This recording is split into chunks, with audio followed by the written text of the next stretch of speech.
And welcome to Norda Vista High School for a big-time battle in the River Valley League tonight, where a league champion should be and could be crowned, Jeff, as Novi is hosting Hillcrest. And as we've seen the last couple of years, the RVL title all boils down to this game between the Trojans and the Braves. I'll tell you what, this is battle of the gargantuas, like Kong versus Godzilla. This is everything, a CIF championship, a league title, it's all tonight. And we've got a lot of star power in this game as well, not just in the movies, on this field here at Norda Vista High School. When we talk about the Braves, we always talk about those great running backs, and of course head coach Ken Batdorf loves that giant physical offensive line. Eddie Elaine, Jesse Carvajal, and a cast of characters, a plethora of running backs, smash mouth football at its finest. And when you look at Hillcrest, it's the skill guys, right? And Hillcrest has a duo of really special skill guys. Manny Robert and Cameron Payne, two special athletes, and I'll tell you what, they're licking their chops ready for this game tonight. So here we are in Game 3 of this shortened spring season, but we could be crowning a River Valley League champion tonight, as we have done the last several years, between Hillcrest and Norda Vista, coming at you live here on Riverside TV.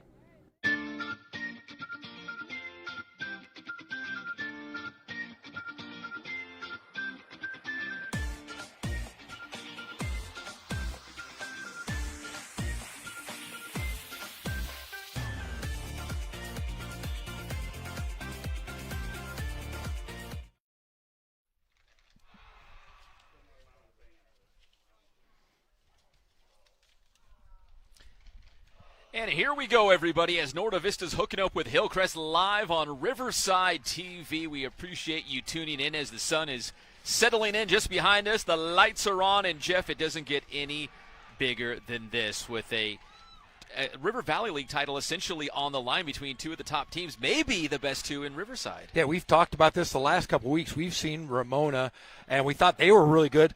Norda Vista came in, took care of them. And next on their list was Hillcrest, and this is the game that they've circled all year long. And these might be the best two teams, like you mentioned, in Riverside. Yeah, this is a fun rivalry that's building here in the city of Riverside. There's Hillcrest there in the white tops with maroon bottoms. And, Jeff, you talked about these two teams with, very dominant victories early in the season through their first two games. Norda Vista has outscored their opponents 111-12, and Hillcrest has outscored their two opponents 102-6. That's how good these two teams are we're watching tonight. Holy smokes, I've been on spring break. I didn't know those numbers. That's crazy. But I'll tell you what, they've got two great players at Hillcrest offensively. We're going to talk about Cameron Payne and Manny Robert quite a bit. But then, of course, on the other side, Novi, they just have running back after running back after running back year in and year out. And, in fact, we're very excited to see Eddie Elaine tonight, who's one of the top running backs in the area. But his older brother, not too long ago, was running wild on this very field, the great Freddie Holly, who, Jeff, I think we saw him tonight. We did. He suited out in the pregame, and everybody, he came out in a Norda Vista jersey and scared the heck out of the team. They're like, who's our new player? It just happens to be Freddie Holly, who was the former CIF Player of the Year. I mean, think of the great running backs that they've had at Norda Vista, the Malesio brothers,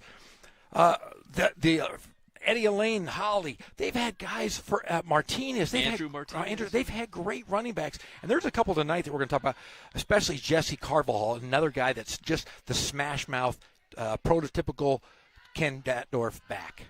Daniel Deanda with the kickoff here for Hillcrest, going to Novi in the home black uniforms. That's number 21. Jesus Gonzalez on the return across the 50, the 45. And finally, it's always the kicker, Jeff Deanda, getting over to the sideline and making the tackle on Gonzalez. Yeah, talking about Jesus Gonzalez, I've had a lot of time to spend with Andy Martinez, the defensive coordinator for Norda Vista, and he says he's the best player he's had in his two tenures here at Norda Vista High School, defensively. So here we go, Norda Vista and Hillcrest. The Braves will start off with the football, and there's number 1, Eddie Elaine, lining up in the backfield, and we're going to be talking about him quite a bit tonight. We had Ken Batdorf, the head coach of the Braves, on the Inland Sports Show the other night. Bad snapped balls on the ground. Hillcrest says they have it. We're going to have to peel some players away, Jeff, to find out. But, yes, the Trojans have it. Very first snap from scrimmage, and we're going back the other way with Hillcrest. Yeah, Kenny B can't be happy with that, Coach Batdorf. You know, they're known to be able to hand the ball off and go right off left tackle, right tackle. Can't make mistakes, especially against this Hillcrest Trojan defense. You know, I'm not reinventing the wheel here, but when you have two really good teams, the miscues, the turnovers could be the deciding factor when all the dust settles. So now we join the Trojans on offense. That's their star quarterback, Cameron Payne.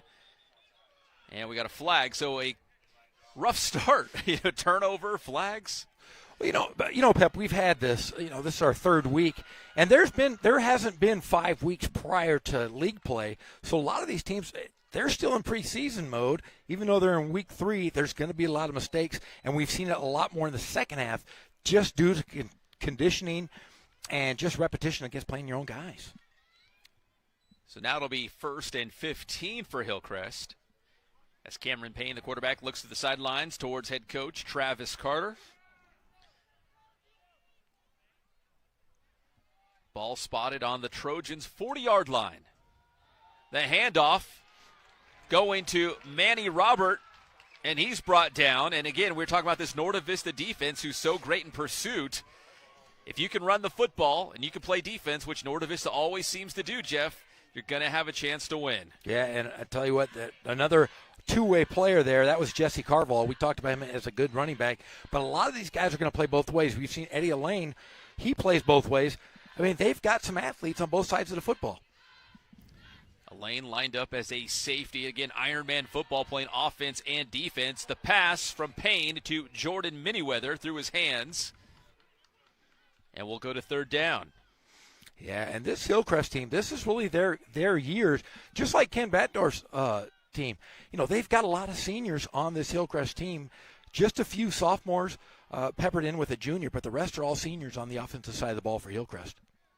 So 3rd and long coming up for the Trojans from the 36-yard line. So they'll spot it 3rd and 19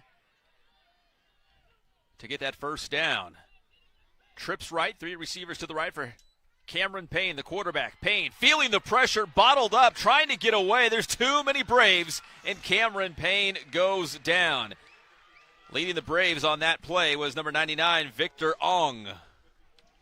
And that's what Novi did last week. They kind of watched Ramona in their first series, kind of felt out what they were doing offensively. Tonight, though, it looks like Batdorf and the Braves are going for blitz. They've gone 5 up front, 4 up front, and they've shown a lot of blitz. Now they're going with 3.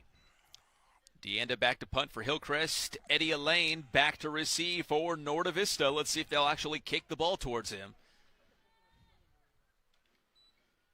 Plenty of time. DeAnda gets the kickoff.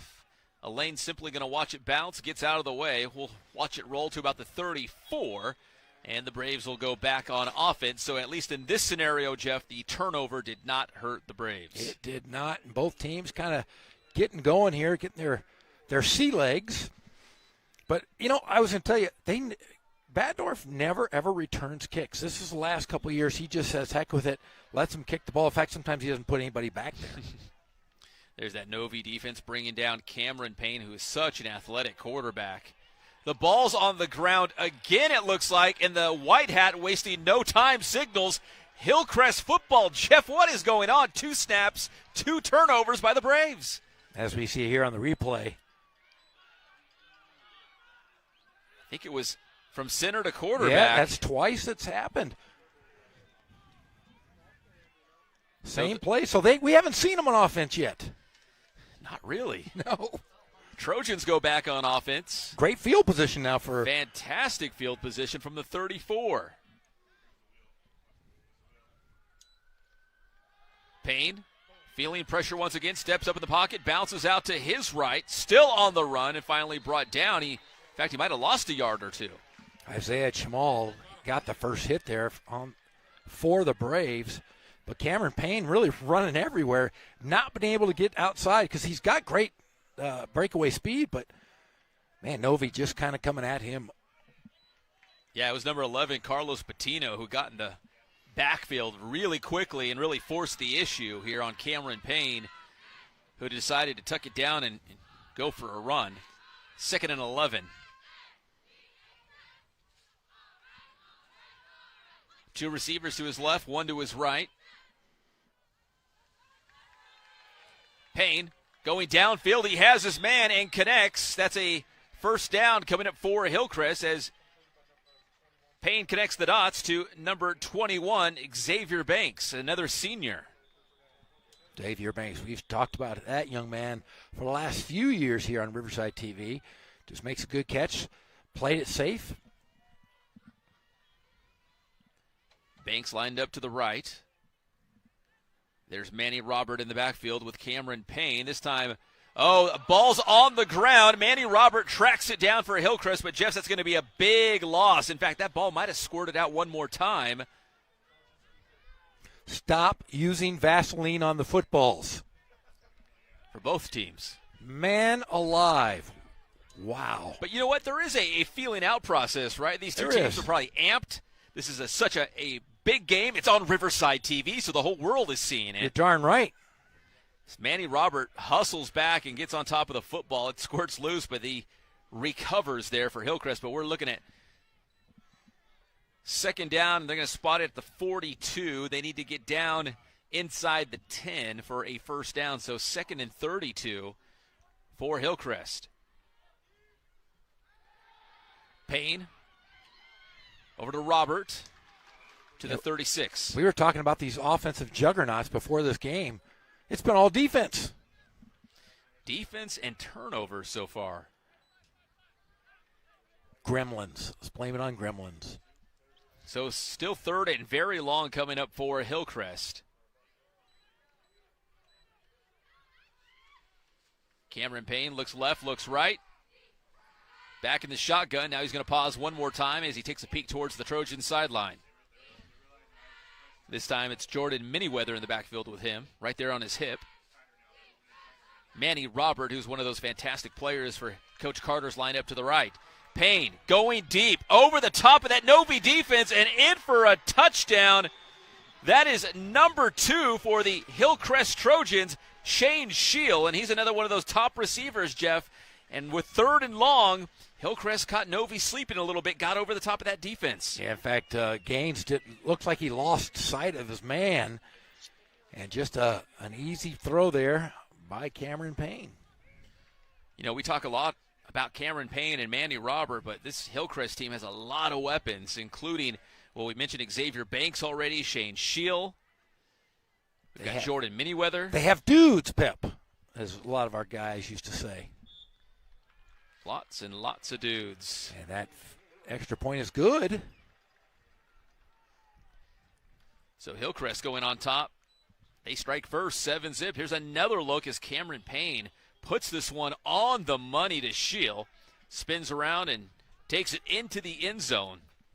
So now head coach Ken Batdorf has some work to do here with his team down by 7, and they still haven't had a clean offensive snap yet. A lot of time off that first quarter, and it's been all Hillcrest. Kind of a wacky start between these two rivals. It was Norte Vista winning this game last year as head coach Ken Batdorf saw his Braves hold on to beat Hillcrest 27-20. So that was a tight game last year. Yeah. And we were expecting something very similar this year, and we still could have it. Just kind of been a weird start tonight. DeAnda lighting it up for Hillcrest, who comes in at 2-0. Norte Vista also at 2-0. Both these teams will make their way through the River Valley League. And, Jeff, with no CIF Southern Section postseason this year, I mean, playing for the league title is kind of the biggest thing you can do in this abbreviated spring season. Yeah, and you know what? They're going to have a clear-cut winner after tonight's ball game. Not like, 3 years ago when they had 4 teams in the River Valley League? It's funny. Well, I'll mention that in just a second. Short kick to the Braves. They're going to simply fall on it.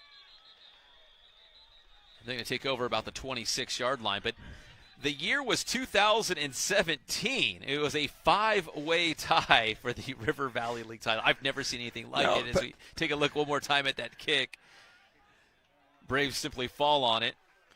And that's where they will take over. Yeah, I mean, you think about it, 5 teams have a league championship banner. Can you name all 5? I know who got second. La Sierra.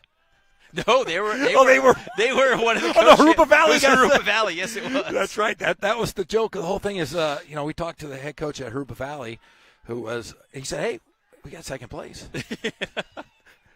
Rick Covington, in fact. Yeah, Coach Covington, who's a Norte Vista guy, right? He was here for a while. So Eddie Elaine gets his first carry. Nothing doing there by the Trojans as they stuff him right around the line of scrimmage. As we take another look, that was the first clean snap we've seen from Norte Vista on offense. And they went outside. It was a pitch outside, going to the left. They said, hey, we're not going to go off tackle. If we can't do it, might as well go outside, try something else. Jonathan Prado making a big stop there on Eddie Elaine. So let's cycle back to 2017 for a moment. It was Norte Vista, La Sierra, Ramona, Hillcrest, and Patriot. Yeah. 5-way league champions. And Harupa Valley. If I remember correctly, Jeff, I think in that year they all could not go to the playoffs. I think La Sierra was the team that they ended up going. Did they go? Yeah, it was one team ended up going. I think Novi was in the playoffs that year, but they went in as the number 1 seed. That's La what it Sierra. was. Yes. It was so bizarre. We co-champions. Yeah, we've seen that before. Of course. 3-way tie for first. Well, every once in a while, but a 5-way. Only in the wild world of the River Valley League, I think something like that would happen. Both of these teams are on spring break this week as well. We got to mention that. Maybe that was part of the deal.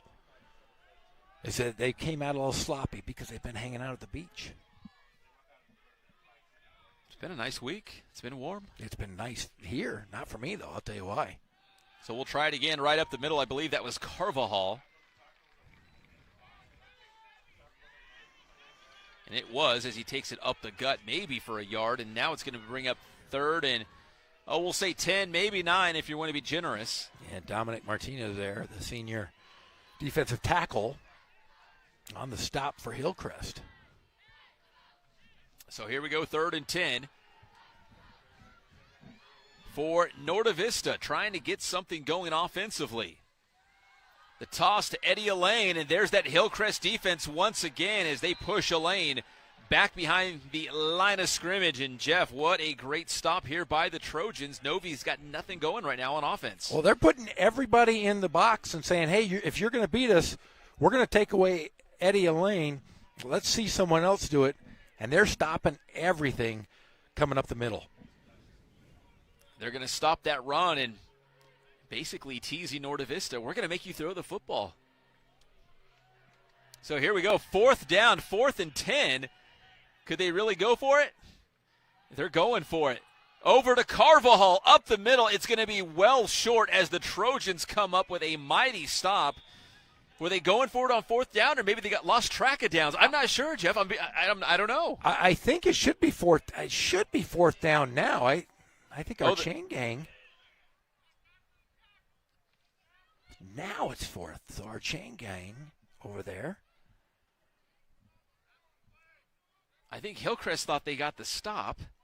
I thought they did too. Norte Vista was averaging 12 yards a carry coming into this ball game. That's pretty good. Pretty darn good. I think individually, as there was a penalty against Hillcrest, so forget what just happened because it's going to negate that as Norte Vista will move the ball up the field and they will keep possession here. I think Eddie Elaine's averaging about 20 yards per carry and Carvajal at 23 yards per carry, which is ridiculous. Insane. Just give them the ball every time. You would think they would just score every 5 trips. I could coach the Braves. Hand the ball off. Hey, Elaine, Carvajal, take turns. You could. That's probably why Ken's been there so long. He's been there over a quarter century, for gosh sakes. Is it almost 30 years? Yes. Is it like 28? 27, I 27? believe. 27 years at the same place. I can't stand 27 minutes in the same place. Wait, hold on. Now I'm really confused. I'm with you, Pep. I don't know what's going on because it looks like it's going to be Hillcrest. I think it was 4th down. But there was probably, I guess, a penalty after. It has to be after the play. So turnover on downs. So it's Hillcrest with the ball, but pushed back. Is it 1st and 15? Even the chain gang's trying to figure it out on the far side. Even the referees are like, what is going on here?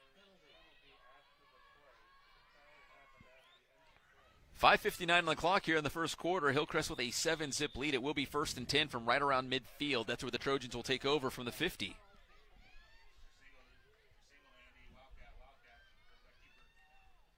Snap goes to Payne. Fakes the handoff to Robert. Goes up the middle. Gets about 5 yards, and I think I see a yellow flag on the far side.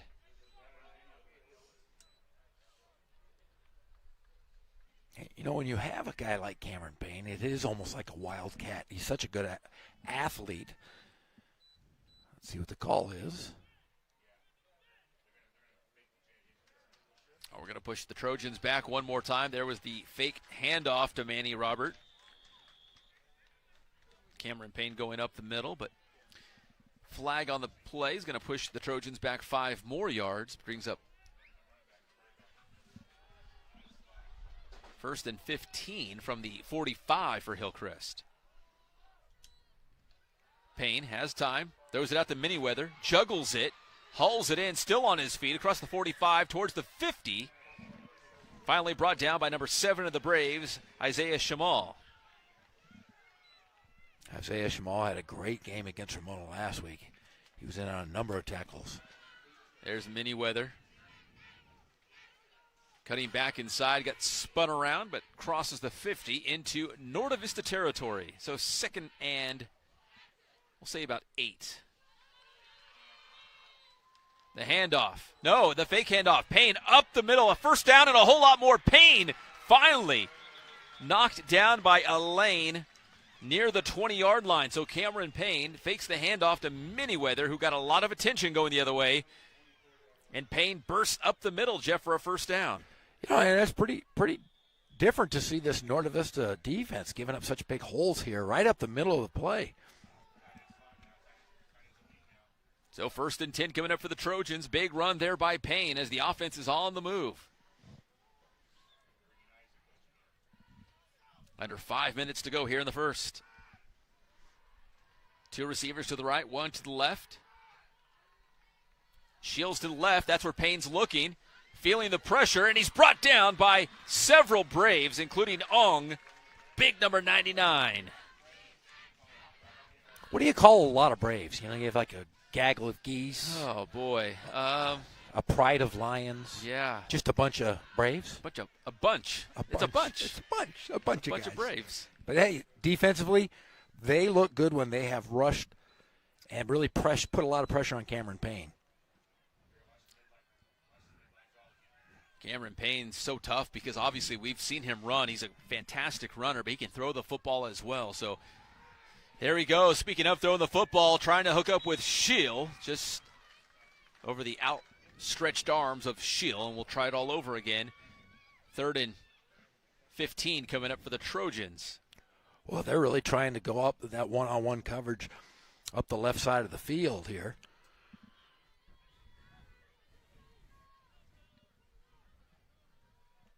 3:59 on the clock here in the first quarter.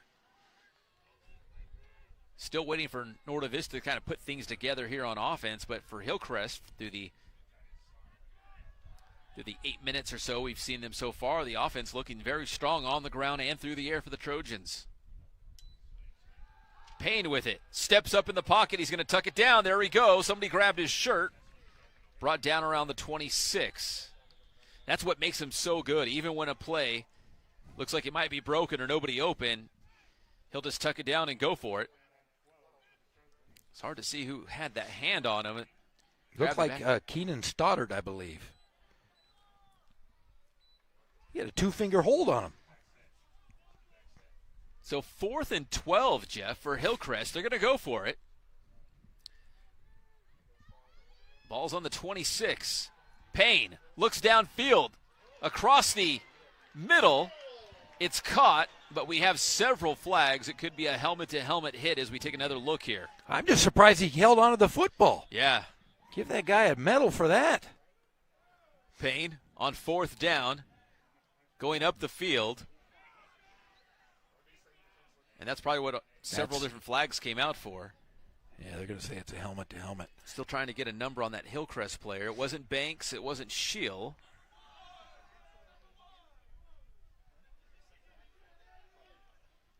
still difficult to see what number that was. So I see. Now, Pep, if it is a helmet to helmet and they call it a flagrant, will there be an ejection possibly? There could be. Yeah, I think that was Eddie Elaine. There was a couple players in on that play. That's going to be number 82 for the Hillcrest Trojans. That's Mason Hutton, the 6'6" wide receiver. And let's not forget, he held on to the football, so that was a big-time catch by Hutton. So they're just going to call a personal foul, I believe, and bring him up 1st and goal. Elaine's still out there. That's good to see for Norte Vista. They're going to put the ball about the 6-yard line, it looks like, so it'll be 1st and goal from the 6 for the Trojans.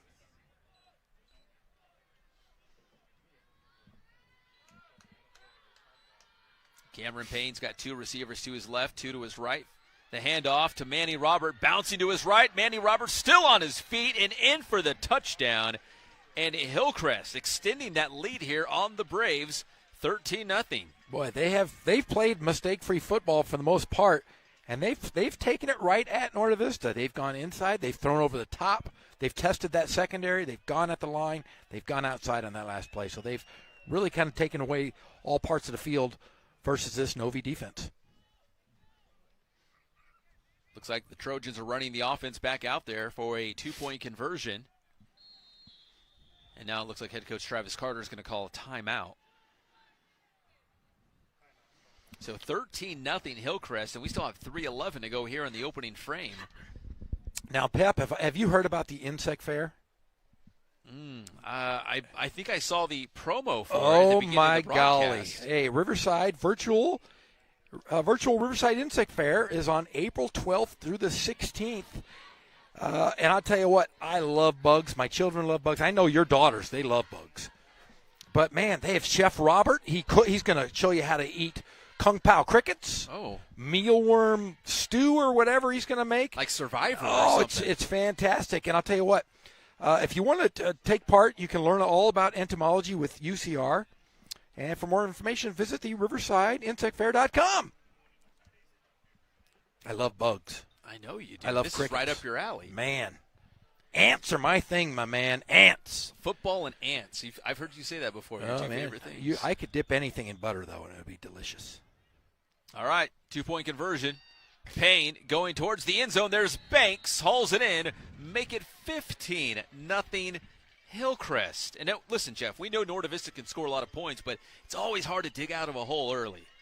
You're digging out of a 15-0 hole in the first quarter on your home field, and it's really they've made less mistakes than Norte Vista, and that was a great play. They threw a fade, and they ran a screen, and he was wide open. Payne to Banks makes it 15-0.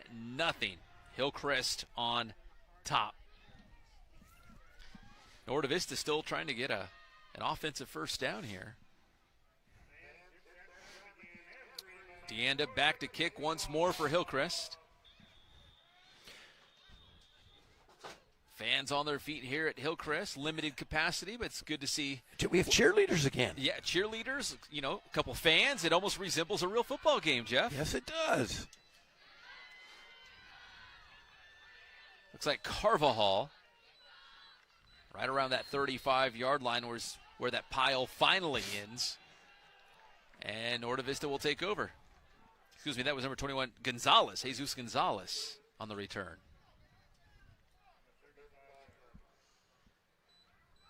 Good news is you got plenty of time. Still the first quarter. 3 minutes left in the first quarter. Bad news is you're down by a couple touchdowns already. Head coach Ken Batdorf looks on from around the 50-yard line, hoping to see his offense get something going. The handoff to Elaine. Crosses the 40, the 41. He got about 6 yards on that carry, so a little something trending in the right direction, at least for the Braves. Now, Pep, there's a lot of differences this year in high school football. They're playing at weird times. Maybe you can in between plays here, explain why there's certain teams playing at 10 o'clock on Saturday mornings. Yeah, do you like Saturday morning football? A little cereal, a little football? No, it's too early in the morning. Do you have a Saturday game tomorrow? Or is that a I do. night game? We have a night game tomorrow. It's not a morning game. No. Handoff, Carvajal. He might be a little bit short of that first down, but it's pretty close to the stick. And, we have a second game going on.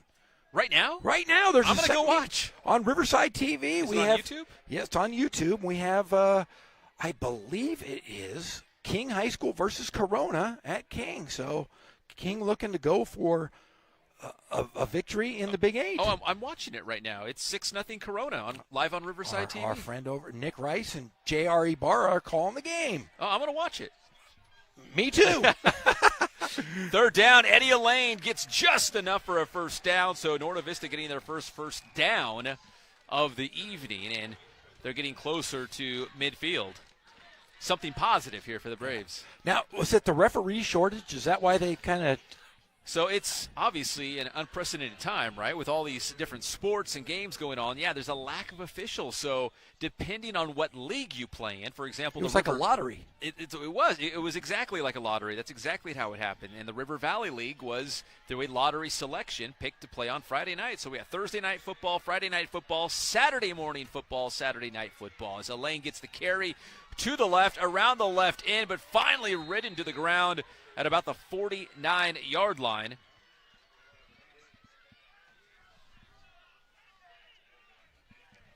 Looks like number 7, Nolan Ojeda, on the tackle. But yeah, Jeff, if you like high school football, and I know the Riverside TV crew has been very busy, you could really sink your teeth into some high school football for 3 days in a row. You wouldn't have to leave your couch. We have 5 weeks. Scott Brocious and the team at Riverside TV, we're going to cover like 30 games in 5 weeks. You're not even joking. No. Rolling to his right, that's 14, Dominic Garcia. Garcia gets to about the 50. Out of bounds. Third down coming up for the Braves. Take another look. Garcia rolling out to his right. There's Ojeda in pursuit. Gives him a little stutter step, crosses the 45, and out of bounds right around the 50-yard line. Dominic Garcia, part of the all-hair team. Great hair. You wouldn't know anything about that, Jeff, but he's got great hair. Are you kidding me? During this pandemic, I've been looking into getting a hair replacement system. Well, you said you grew a big beard. I had a huge beard, but then I had to come back to reality. But, during this pandemic, I mentioned this earlier, is my sister-in-law has one of those med spas. Oh, really? And so she did all this work on my face. Oh. But nobody's been able to see it because I've had to wear this darn mask. I'm better looking than I was in my 20s. And you and I, Pep, you and I have been partners now for 6 years now.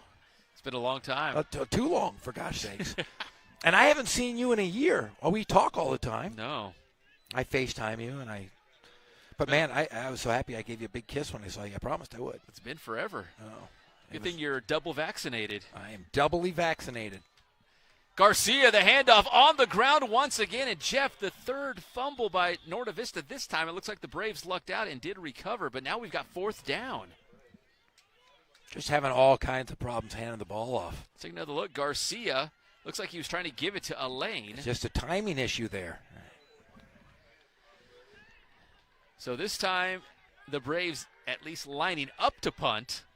I haven't seen Ken Batdorf punt in about 25 years. His first 2 years he punted quite a bit, but the next 25 he didn't. It's a long time. He challenged me to a race on the Inland Sports Show, I heard. He wanted to physically race you on this track. I don't know why.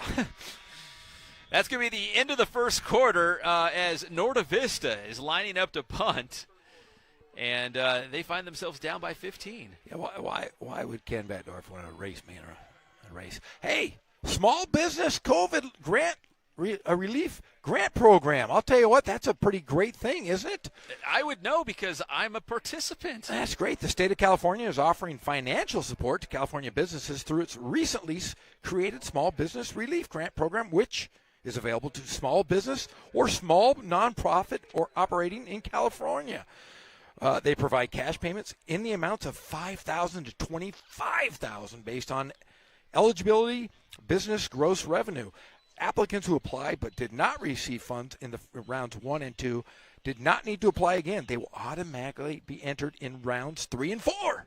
But yes, go to CARE, C-A-R-E, reliefgrant.com for more information. And it's a real thing. Like if you're a small business owner and you're struggling, please check it out. And you were I applied. good for you. I got a little bit, but every little bit helps. If you're a small business, I know a lot of businesses are starting to reopen, but you could always use a little bit of help. 4th down, Norte Vista punting. Roberto Rodriguez, high punt, takes a favorable Norte Vista bounce to the 24-yard line, and that's where Hillcrest will trot out their offense. But it's actually Cal, C-A, reliefgrant.com. So C-A-R-E-L-E-I-F grant.com. You're a little guy, so you don't need much. I am a little guy. You are little. Although I'm a little bit bigger because of, staying at home and watching a lot of football Hey, games. COVID has done wonders for you, my friend. You look amazing. So Hillcrest leads 15-0, trying to extend that lead as they go back on offense. They've looked great so far. Payne to his left. Manny Robert behind the screen. Shakes off one tackler. Robert's still on his feet. That's going to be a 7-8 yard gain here for Hillcrest. Good play call. Good fake. Threw it out there and flat. Look at that. Nice move by Robert to shake off one would-be tackler. There's Gonzalez in pursuit, finally bringing him down for the Braves. They've got such great receivers for Hillcrest, and Cameron Payne is such a threat on the ground. It's like you can't put all your attention on the pass or the ground. And there's another screen pass. That one going to Manyweather, but that time Norte Vista sniffs it out, and they might have lost a yard on that play. Yeah, Travis Carter out of King High School. He really likes to throw the football. I talked to him a little bit this week, and he really likes his guys, and he feels the same sentiment as Ken Batdorf does. It's sad that these guys don't get a playoff opportunity because both of these two teams could do damage in their respective divisions. Yeah, it would be exciting to see what both these teams could do with such strong seniors, such strong teams this year. But again, a River Valley League title is kind of that prize. And that pass going through the hands of the Trojans' number 7, Nolan Ojeda. So that brings up 4th down for Hillcrest. Cameron Payne looking towards the sideline. They're either going to go for it or Payne's the punter. One of two things is going down right now. I'll tell you what, I don't want to go gambling with either one of these two coaches. They scare me a little bit. I like to play $2, hands of blackjack, not this. Deep in their own territory, and it looks like Hillcrest jumped first. Yeah, false start on the Trojans. Will this change his mind? Well, they're going to put the ball on the Do we want to bet on this 24-yard line.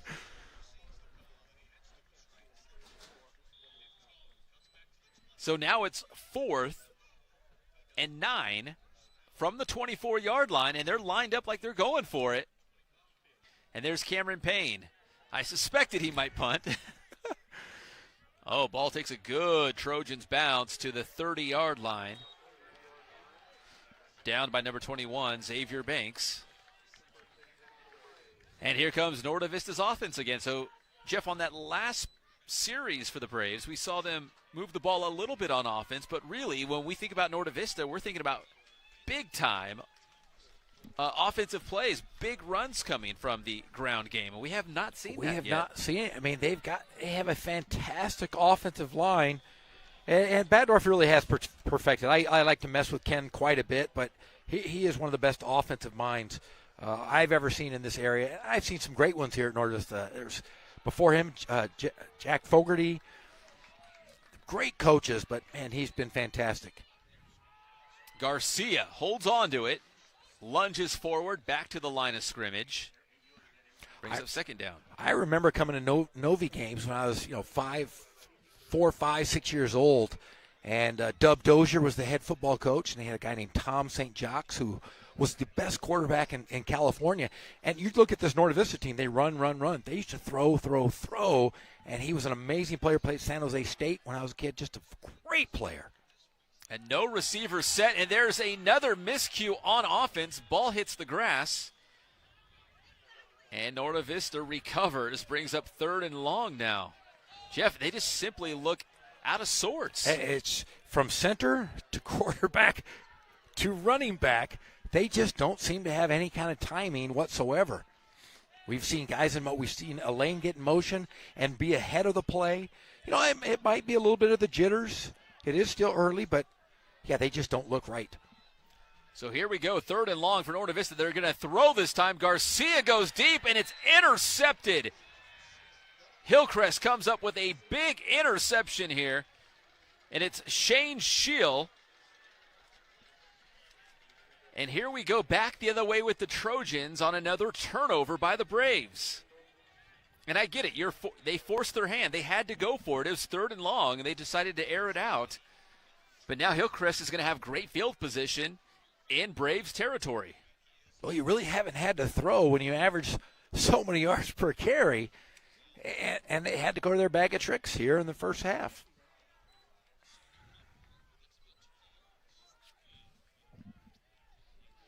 We had Coach Batdorf on the Inland Sports Show this week, and I jokingly said I'm still waiting for that aerial circus, as he calls it. He's like, oh, we're going to throw the football a lot. Of course, he was joking because they never throw the football. Big run up the far side. I think I called him Air Coryell last week.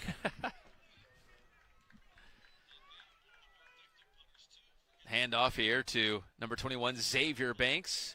Took a big hit by Carlos Patino of the Braves.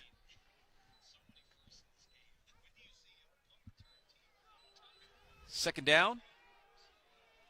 Say 2nd and 3. 3 receivers to his right. 2 to his left. Empty backfield. Payne. He's going to step in the pocket. There's the Braves. We do have a flag on the play, but the Norte Vista Braves were waiting on Payne to make his move, and there they were to pounce on him and wrestle him to the ground. The tough thing is, if you funnel Payne to the middle and he has any opening, he's going to get by.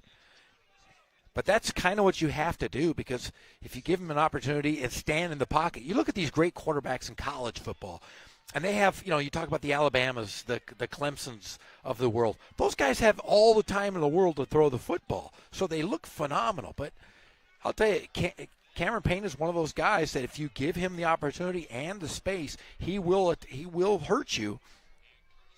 But he will also hurt you with his legs because he is so mobile.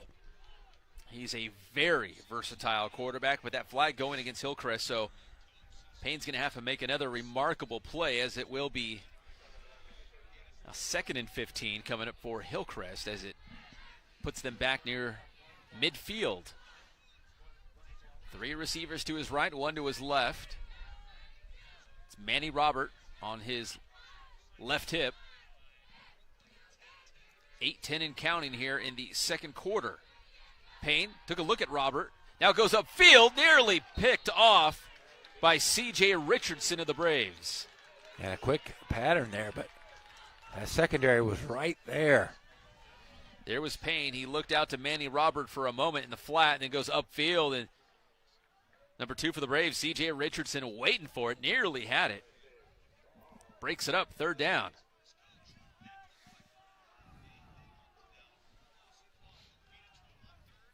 Third and 15 coming up.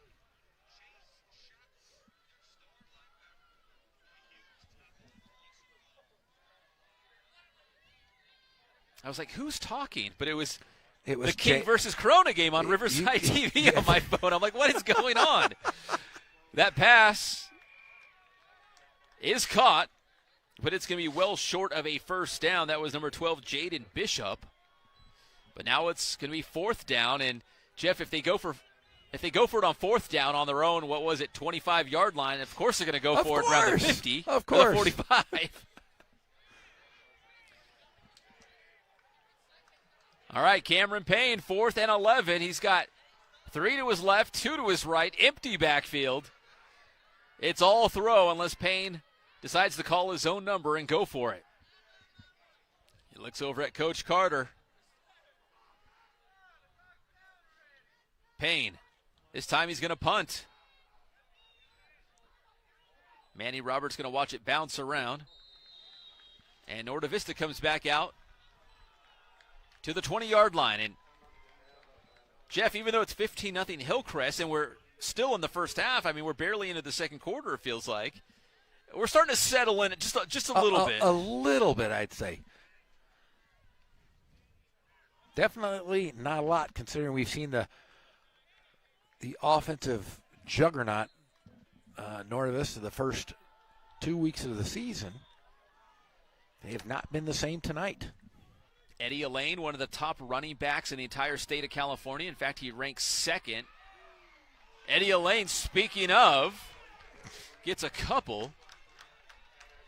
You know, Jeff, just like Freddie Hawley, who was a 4-year starter, we saw him start at Ramona and come to Norte Vista, and he grew up really before our eyes, followed him at the University of Hawaii, and now Eddie Elaine's doing something very similar. He's basically growing up on the football team right in front of us. We used to see him running around on the sidelines when he was a little kid. Just a little dude. So get off the field, little guy. The handoff up the middle. It's going to be 31 on that carry, Rodriguez.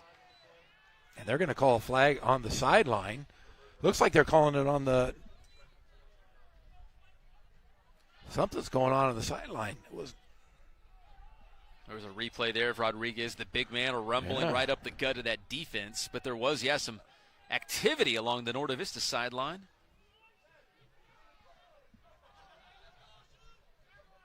Got a Hillcrest player down as well. And Jeff, I've seen a couple high school football games already, and not major injuries, which is great, but a lot of cramps. That's exactly because they just haven't played. I mean, hey, they said you can play. State of California said you can play.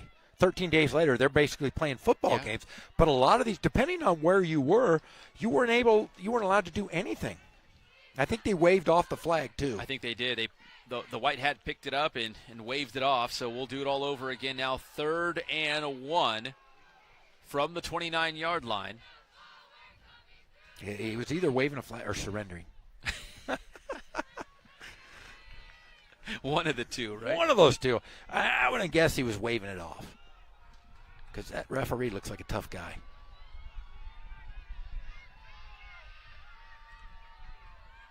They're still talking it over. There's a lot of talking.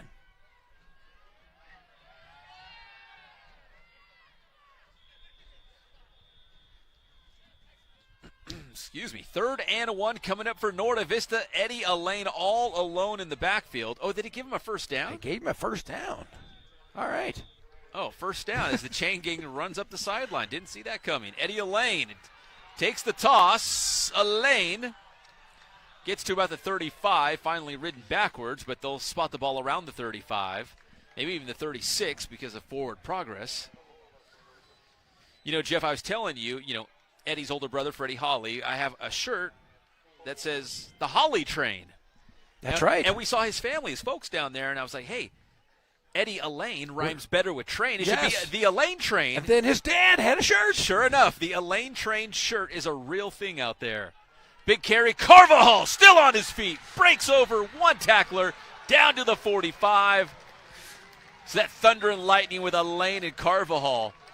Man, he's built like a linebacker. Look at Carvajal stepping over teammates, blasting through a Trojan, staying on his feet. Picks up another first down for Norte Vista. He's mean. Keeps those legs churning. He's in my wife's English class. Really? Jesse Carvajal. I hope he's a good student. He's a great guy. Great student. Now, my wife loves him. She's had him for the last couple of years and says what a nice guy he is. And you watch him on the field, he's mean. First down now for Norte Vista. He's like Franco Harris. No one knows who Franco Harris is. He was a running back for the Steelers, wasn't he? He was. Mean. Elaine stopped, bounces outside. It's a foot race with Manny Roberts. Spins around Robert. And they're going to say his knee was down. Elaine was hoping to stay on his feet and keep moving on that.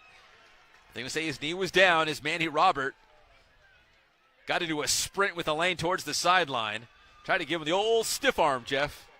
It's pretty good stiff arm, actually. There it is. Let's see if he touched. Let's watch his knee. Yeah. I think he did. Good call. 5:08 on the clock.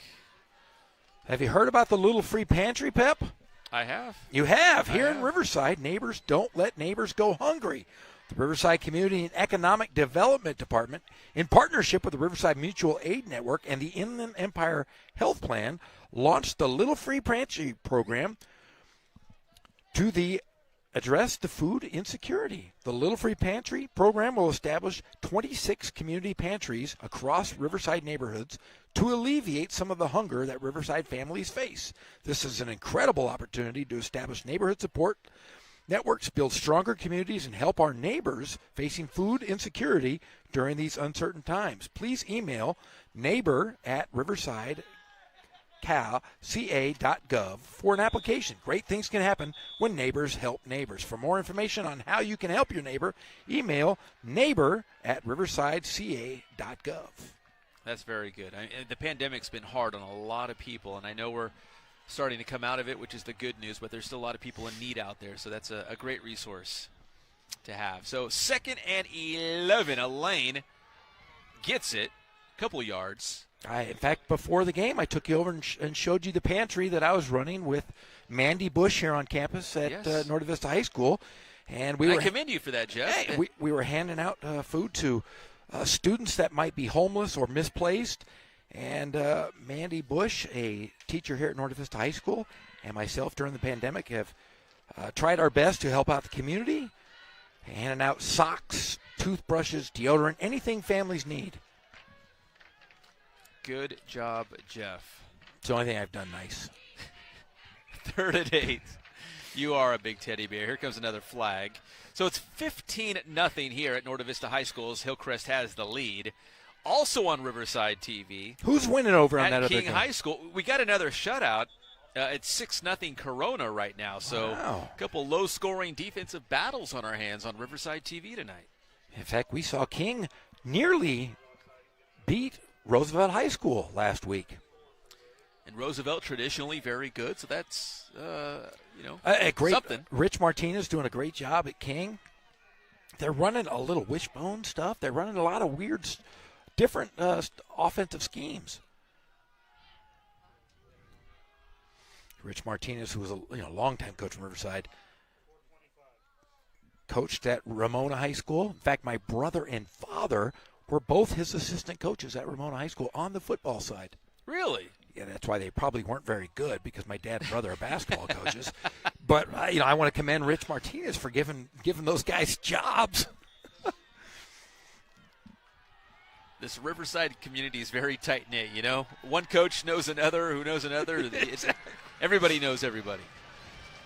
All right, Garcia, quarterback, tosses out to Carvajal to his left, trying to find some blockers across the 35, down to about the 32, and that will be a first down, Jeff. So just the second first down for Novi here. Finally get the offense moving, and just in the nick of time as we are inching our way towards halftime. 4:10 on the clock and counting here in the second quarter. And a 15 to, let's say, 6, 7, 8 game sounds a lot better going into halftime if the Braves can strike. Eddie Elaine wrapped up around the ankles. That was number 43 for Hillcrest coming up with the stop, Christian Pinnell. Jeff, I have to point him out, and if I can just pull the curtain back for just a moment. There's a guy down here. I think it's the same one with a stick. That's and he's got is it a football on the end? That is Gandalf. That's Coach Ritchie. You said, "Hey, Gandalf," and I said, "Why did you call him Gandalf?" Because he parts. He's got that big staff, the stick, he right? walks around campus all day long with this big staff. It's a stick. Sometimes he has that football, but when he's working, he has like this big staff, and kids will come up to him and he just puts it down. Boom! You shall not pass. Is that what he So I call him Gandalf. Where's Coach your hall Ritchie, pass? one of the nicest guys ever, played for Coach Batdorf. Works with the offensive line. He was a defensive line coach last year. Yeah, he walks around with that stick with the football. It's cool. He's a loon. Look at him. I love him. Coach Ritchie. Third down coming up for the Braves. Carvajal alone in the backfield. Garcia fakes it to Carvajal, rolls out to his right. Garcia cuts it back inside. He's got the first down for the Braves. Novi still on the march. Take another look. Carvajal was all back there by himself, fakes the handoff. Garcia cuts back on Manny Robert, which is not a very easy thing to do. Manny Roberts so quick. But Garcia gets a first down.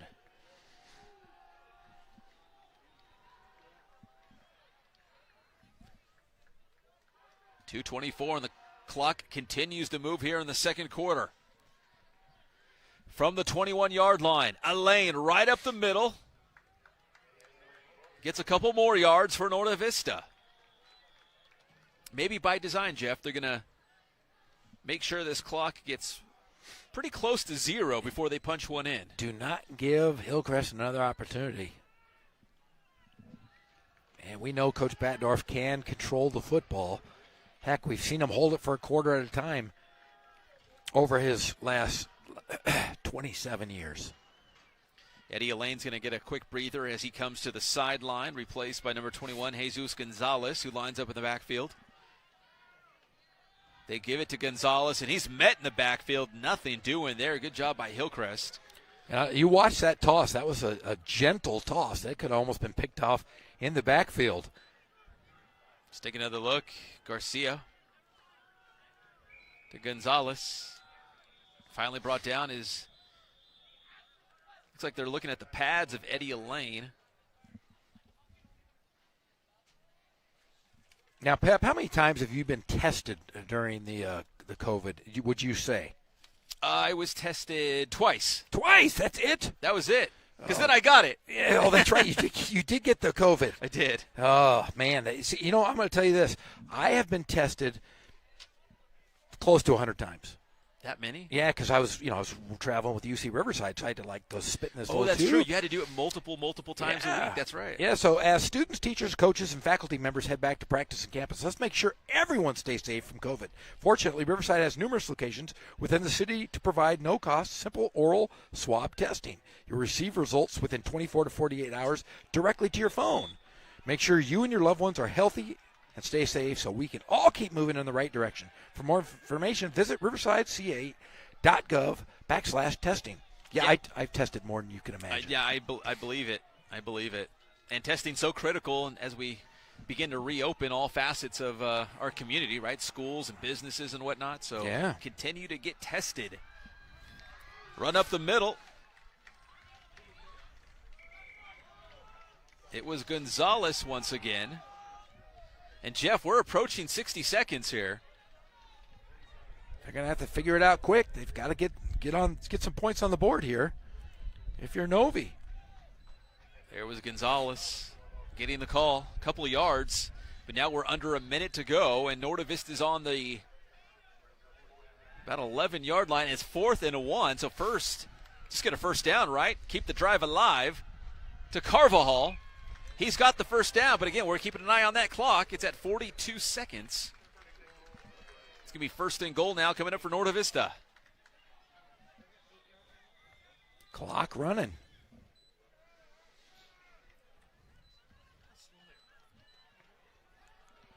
Been a pretty quick half, considering what we've seen. It has been moving along, but if you would have told me the Braves were down 15? Yeah, it was 0 points before halftime, probably wouldn't have believed you. Garcia, toss out to Carvajal to his left, to the 5-yard line. 16 seconds, and that clock is still moving. And now a timeout. Yeah, Jesse Carvajal, Mr. Mean. I think he needs a nickname. That's a good one. Mr. Mean. Mr. Mean. Hello, Mr. Mean. Hello, Newman. So Carvajal and Gonzalez getting most of the touches on this drive as we saw Eddie Alain head towards the sideline.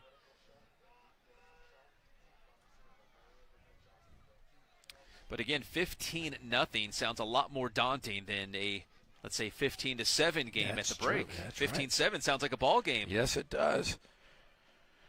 Now, you had Coach Batdorf on the Inland Sports Show. And how's the Inland Sports Show been going on for the last year? You've been doing the show every single week. Every single week. And, there was a good chunk of time, especially this past summer, doing it from home. That's right. Yeah, just sitting in my living room with a microphone. I remember at Christmas time you were doing it. Gabbing away. Your Christmas tree looked great in the background. we kept the Christmas tree up for a long time last year. Yes. Okay, Eddie Elaine is back. Elaine fakes the handoff, going to his right. Elaine still on his feet. He's met by the Trojans. He's stopped with 5 seconds to go. That's number 11 in on the tackle for the Trojans, Devin Mesa.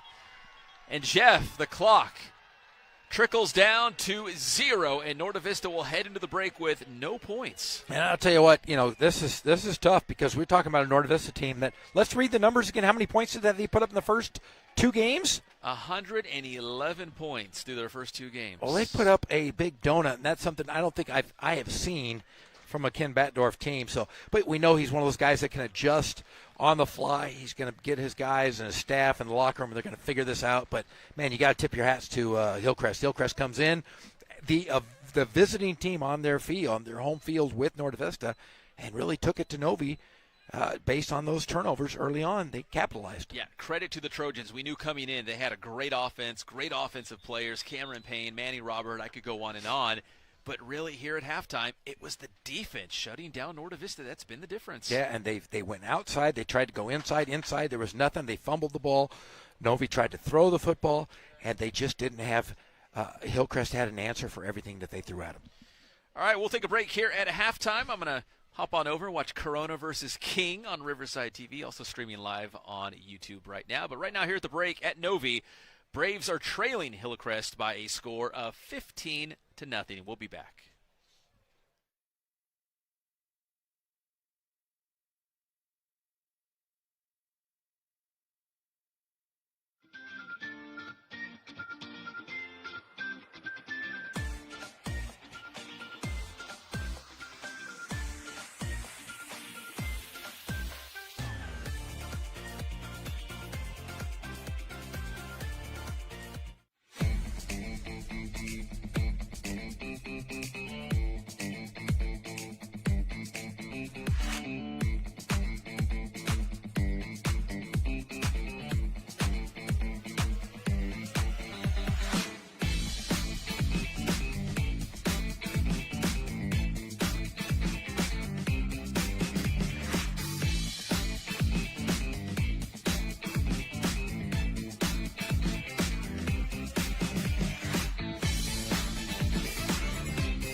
Engine 1 AMR, respond with RPD for a traffic accident with injuries.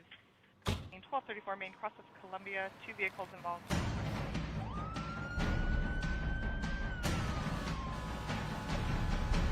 Each year, the Riverside City Fire Department responds to 40,000 emergency calls. 431. And the men and women of the Riverside Police Department drive Code 3 every day.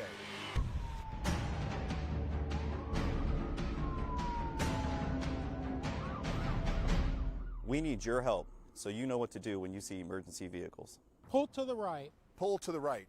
Pull to the right.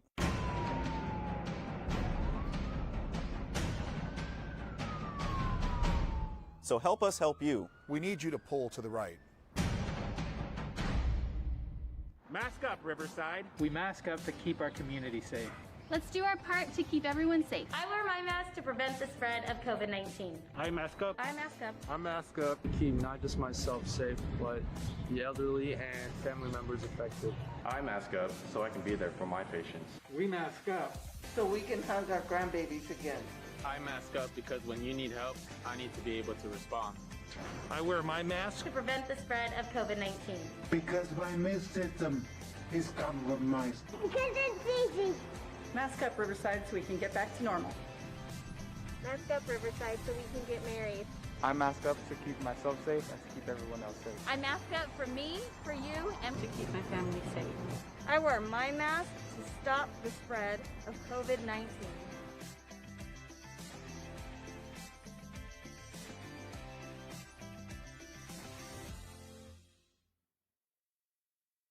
Add your phone. Stop the spread, California. Get COVID-19 exposure alerts. Help protect your community while maintaining your privacy. Go to canotify.ca.gov today. Agrega tu teléfono California, detén la propagación, recibe alertas de exposición a COVID-19, ayuda a proteger a tu comunidad mientras mantienes tu privacidad. Ve a canotify.ca.gov hoy.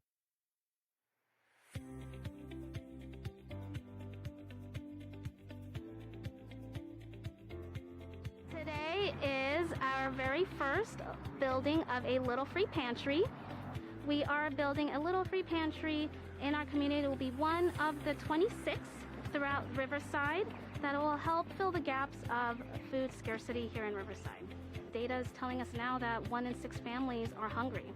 It's about 44% of adults and about 50% of children that are hungry here within our own neighborhood, in our own backyard. Because of the pandemic, there's a lot of hunger out there. There's a lot of families in need, and we hope that this will act as a bridge until families are able to get the food that they need. I think that there are always those times where we are living paycheck to paycheck and we need just a few cans of something to get us by. So these little pantries will serve in that capacity, and we're really excited to see something that will help families in need. And this has been a wonderful collaboration with the Riverside Mutual Aid Network, IEHP, here at Sandals Church, and the City of Riverside. So this has been a fantastic opportunity for community members to step up and to fill a real void in our city, which is food insecurity. So the idea is that if one of these free little pantries in your neighborhood, you could stock it as frequently or as infrequently as you want to. And the idea behind it is that when people have extra food, it doesn't go to waste. These pantries are just kind of the first step, right, for reintroducing neighbors back to each other, getting folks involved in taking care of each other again, and just strengthening those community bonds that Riverside is so known for. Because things like food drives and food distributions, they're really good, but they only help folks in that moment of need. And we wanted to create something that would continue giving back 5, 10, 15 years from now, and really allow the community to get back into taking care of each other instead of maybe relying on, just government or nonprofit structures to kind of take care of them. If others want to follow suit, they can apply at riversideca.gov/cares as an application, or they can email us at neighbor@riversideca.gov to receive an application to host a Little Free Pantry in their neighborhood.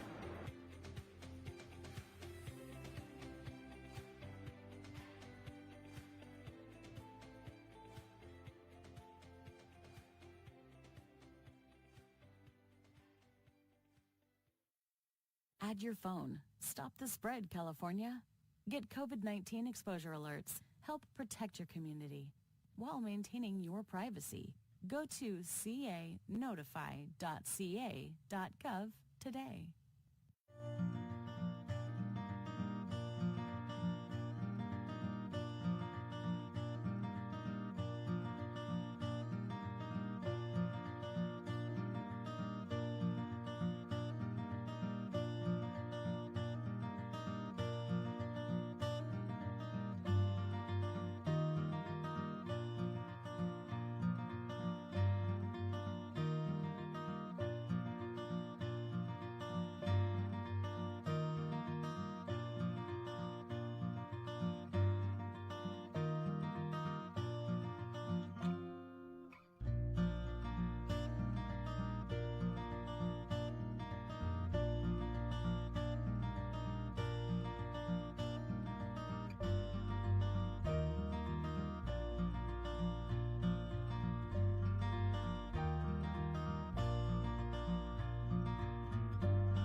Ashford again. I'm a teacher here in Riverside, and I wanted to talk to you today about something that everyone's talking about, and that's washing your hands. It's super duper important to wash our hands even better than we usually do. I know that you know how to wash your hands. You do it all the time. But nowadays, we have to wash our hands in an extra special way. We have to wash our hands much longer, okay? Because when we go outside, there are germs on our hands that we don't even know about, okay? If we touch something that somebody may have touched with their germy fingers, then those germs get on us. If somebody sneezes and goes, achoo, and then touches a doorknob, then those germs go on us, and we don't want that to happen.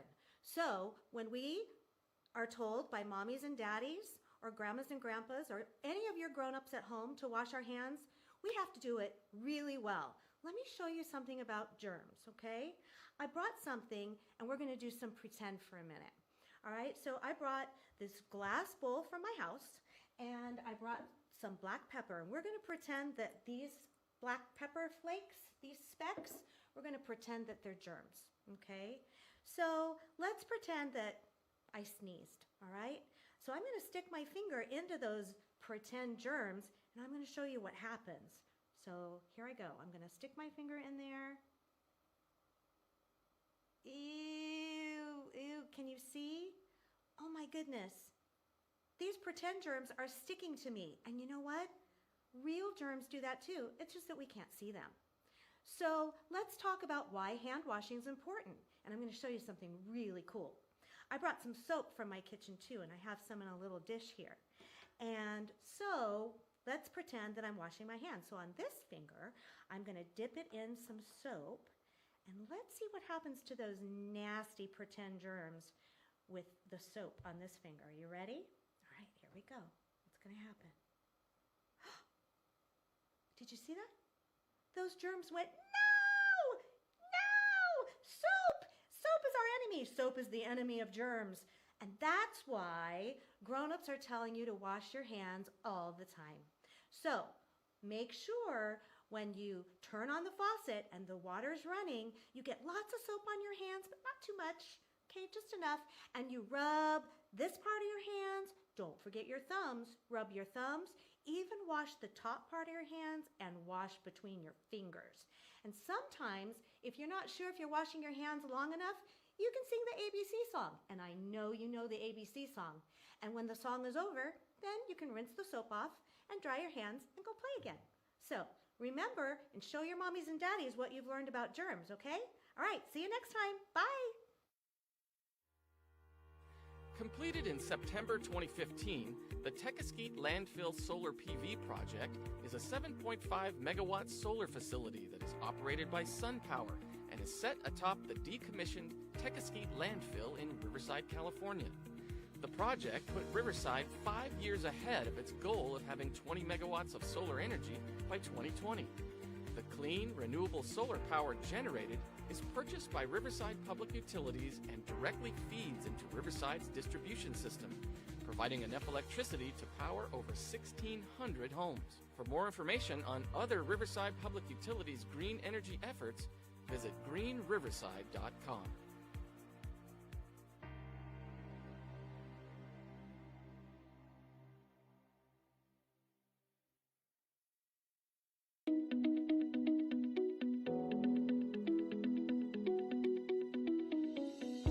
Looking at your utility bill, you might notice various charges.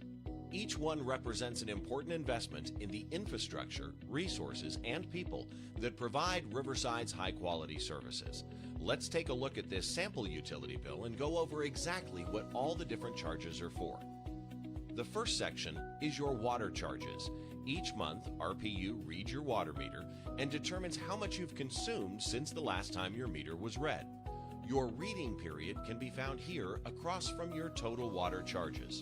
Your total water charges also include the customer charge, which is a fixed charge used to cover costs directly related to providing your water service, things like distribution pipelines and water pumps. Next up are your electric charges. As with your water charges, you can find your total electric usage and meter reading period. Your total tiered charges are broken down here. along with the network access charge, which helps recover the costs to maintain poles and wires, and the customer charge, this time covering costs directly related to providing your electric service. Electricity also has a reliability charge, which supports the operation of 4 power generators to maintain system reliability in times of peak demand. The reliability charge also pays for establishing a second connection to the state electric grid. There is also a state-mandated charge of 0.0003 cents per kilowatt hour. This fee supports the California Energy Commission, and here you can find your total electric charges. To provide one-bill convenience, city services are also charged to your utility bill. We have the utility user tax, which helps pay for things like streetlights, park services, and city programs. There is also another state-mandated fee, the public benefits charge, which is used for things like low-income customer assistance and energy conservation programs. Next, we have your sewer and trash collection charges, as well as the sewer public benefit charge that funds programs to reduce discharges into the sewer system. The water conservation surcharge is 1.5% of total water charges and is used to support water conservation programs. Below here is the total for city services and your total charges for water, electricity, and city services combined. This is your total bill due. We hope this helps you better understand your bill. Should you have any questions, please visit riversidepublicutilities.com or call 311, your one-stop shop for city services.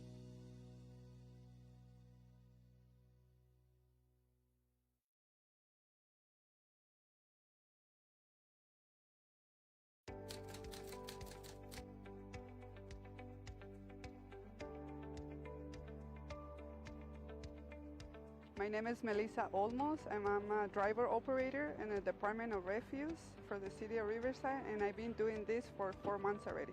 I really enjoy it because this job is not like a routine, so every day is different. So I'm assigned to do the bookings. The residents call to the city to be serviced, and these items is large furniture, mattress, and appliance. The residents, they have 2 times a year, and these items, I put it in the back of the packer, and the packer crashes and compact these items so I can take it to the dump. My favorite part of the job is driving the truck. Since I was younger, my dream was to be a driver. And now that the City of Riverside gave me this opportunity, I really enjoy it. I'm really proud of what I do because when I go to the residents' houses, I see the faces, they're happy because we're picking up the items they don't want anymore. So I try to get in here because this is a better job for me with a better stability. And I wanted to because I want to set a good example for my 2 daughters that I have. One of my hobbies that I have is go hiking. I like the outside activities like camping, and I also enjoy riding motorcycles. If I have to describe my job in one word, it will be perfect. And welcome back to Norte Vista High School, everybody, as we get set for the second half between the Braves and Hillcrest. And, Jeff, right now the Trojans on top 15-0. The Braves coming up empty in the first 2 quarters. I have not seen a Norte Vista team put up a big donut in a half, I think, in years. And I'm sure Coach Ken Batdorf addressed it with his coaching staff, his players, and everyone. Let's see if he can adjust here and stop this entourage of Hillcrest. Was really pretty good that first half, would you say? Yeah, they were, and they were very effective not only through the air but also on the ground, and that all hinges on their great quarterback, Cameron Payne, who did a little bit of everything for Hillcrest in that first half to help them build that 15-0 lead. As you can see on the schedule, we still have 2 games in front of us beyond tonight, but tonight's kind of the night for that River Valley League title. There's a lot at stake for Hillcrest and Norte Vista in terms of that league championship, at least. And you really look at that 62-0 win over Patriot. Ramona, who was the Division 13 runner-up CIF. That's a good Ramona team. A good Ramona team. Talked to Coach Mashinsky after the game, and he just said this, hey, Norte Vista's just tough.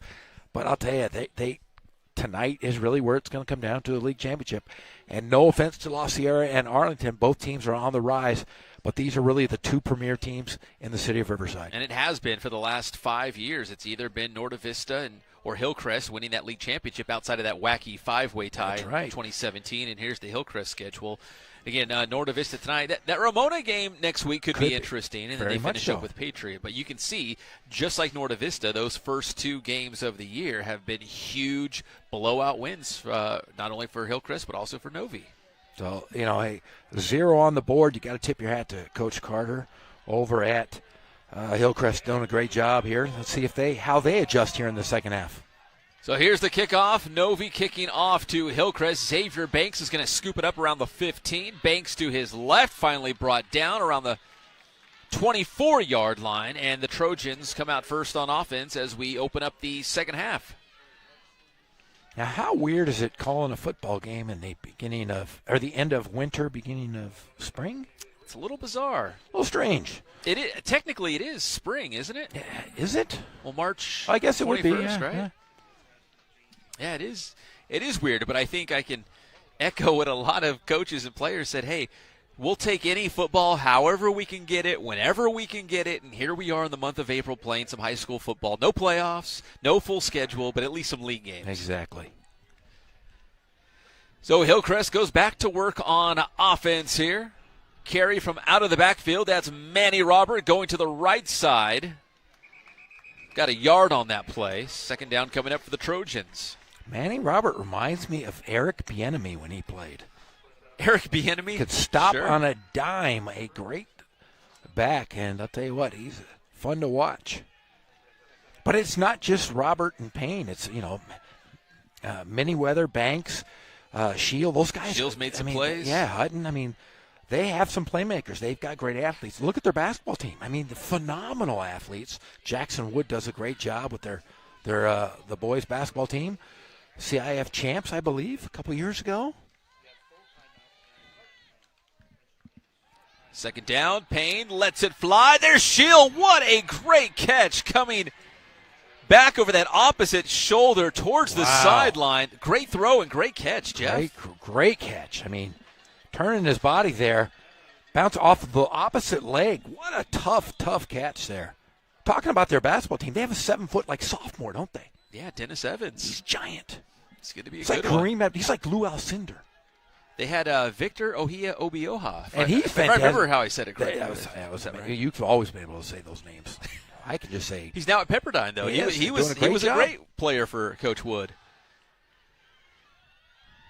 Quick pass out to Robert, and that's going to be a first down for the Trojans as they go into Norda Vista territory. If I ever come out of retirement from coaching, I'm going to go coach at Jackson Wood. Really? Nah, I'm never coming out of retirement.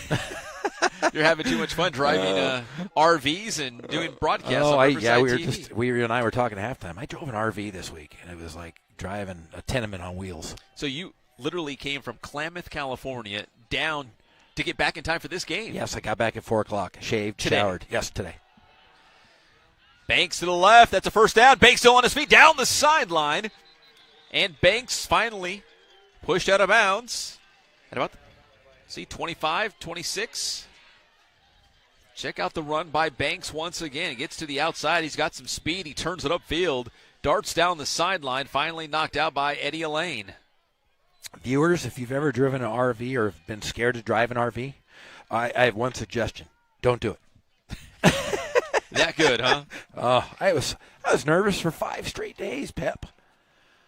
I think they're going to say that Banks stepped out on that far sideline, so it's still a first down here coming up here for Hillcrest from 35. Payne out to Shield. 4 yards on the catch. And Hillcrest has those guys, those dudes that we talked about, that they're able to they can pepper the field all over with these great little short passes. You get 5, 6 yards. You can't put all your attention on just one guy because they've got lots of guys, Jeff. Lots and lots of guys. 3 receivers to his right, 1 to his left for Payne. The handoff. Manny Robert stood up by a bunch of Braves. A bunch, that's right. That's what we decided to go with.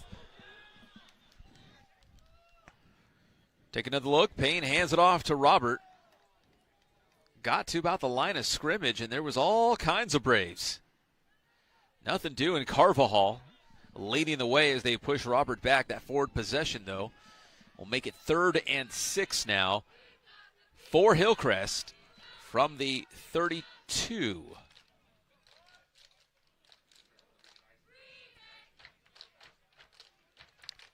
Payne looking over towards the Hillcrest sideline. They really do take their time on offense here. I think they're not in a hurry to give Norte Vista the ball back either. They are not. They are waiting every single play.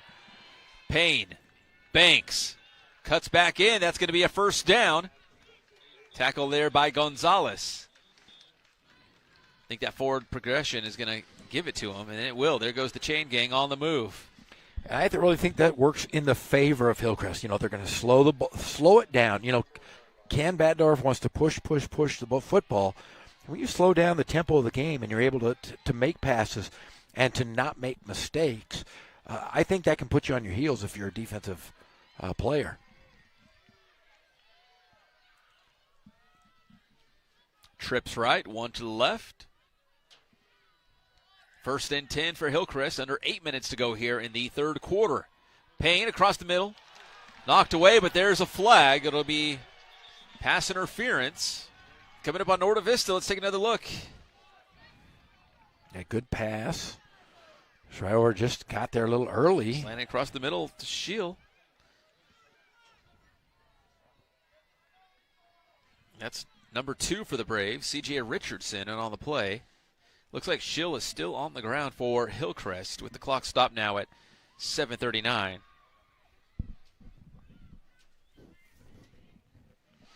While we're here, let's talk about Riverside Public Utilities Assistance. We at the City of Riverside recognize that 2020 presented financial challenges for many. If you are a Riverside Public Utilities customer, there are utility bill assistance programs available to assist you. Learn more about Riverside Public Utilities programs at riversidepublicutilities.com/assistance or contact RPU customer service team at 951-782-0330 to discuss programs and resources available to you. So another great thing that the City of Riverside has come up during this COVID time. Looks like we're getting out of it, though. Look at the City of Riverside came out tonight to watch this football game. As Schill makes his way towards the sideline, a little shaken up there. Pass interference on the play, so it will be Hillcrest football from the 13. First down coming up now for the Trojans. Hopefully Schill's okay. He's made some big plays already in this game for head coach Travis Carter. So a 15-point lead for the Trojans, and they're marching their way down the field trying to add to that lead here on Norte Vista.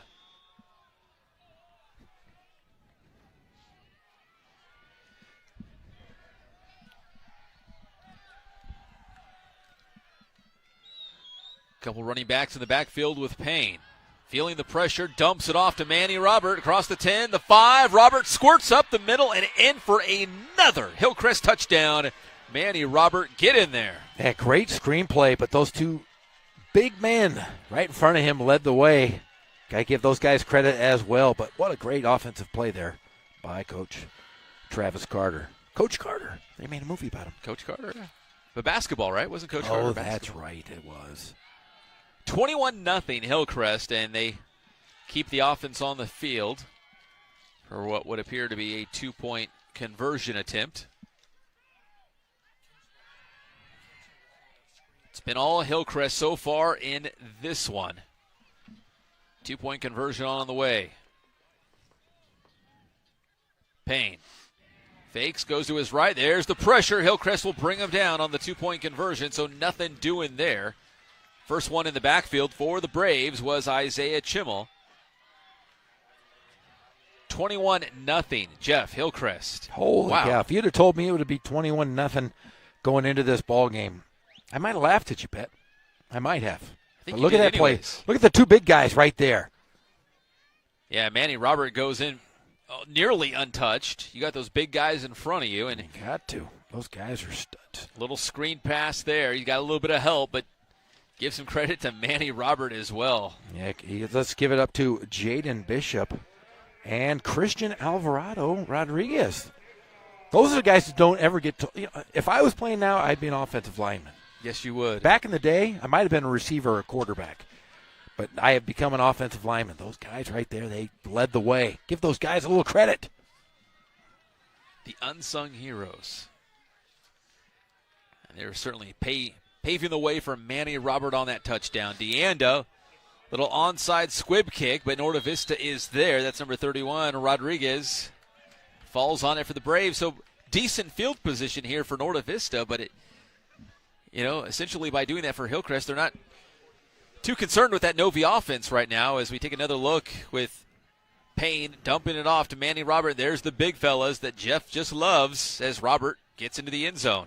I'm going to send those guys a steak dinner, for gosh sakes. 21-0 Hillcrest here live on Riverside TV. Even Gandalf, the guy, the Novi guy at the Coach stick. Richie. Jeff, he's pacing down there. Got his football on a stick. Handoff, Elaine. The only thing I like on a stick is a hot dog. Hot dog, yeah. Or shish kebab. Shish kebab is good on a stick. Yeah. Meats and veggies. Anyone else listening out there, if you can think of any good food on a stick, feel free to text me. Or you know what? I'll open up the YouTube comments. Maybe that's dangerous, but yeah, let us know. What's I'm good? What is going good in. on a stick? I'm going in, Jeff. Straight to the YouTube comments. Chicken satay. That's a different one. Our guy Scott Brocious calls us. First down for Norte Vista.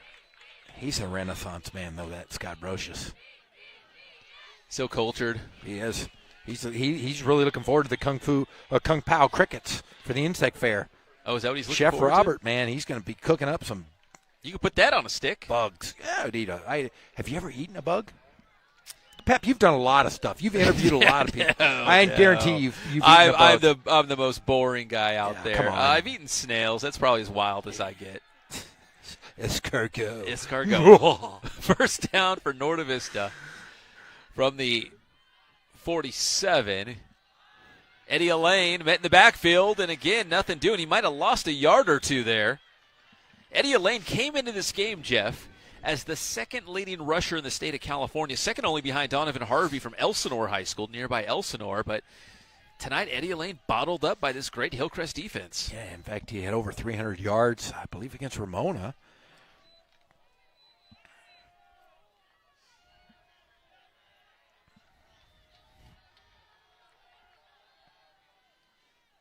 Anything good on a stick from our viewers? No, not yet. I was digging through the comments. A couple of yards there, and there's a flag on the far side of the field. I got one from a Hall of Famer. Who? Ron Edmondson just told me, said frozen bananas. That's good on a stick.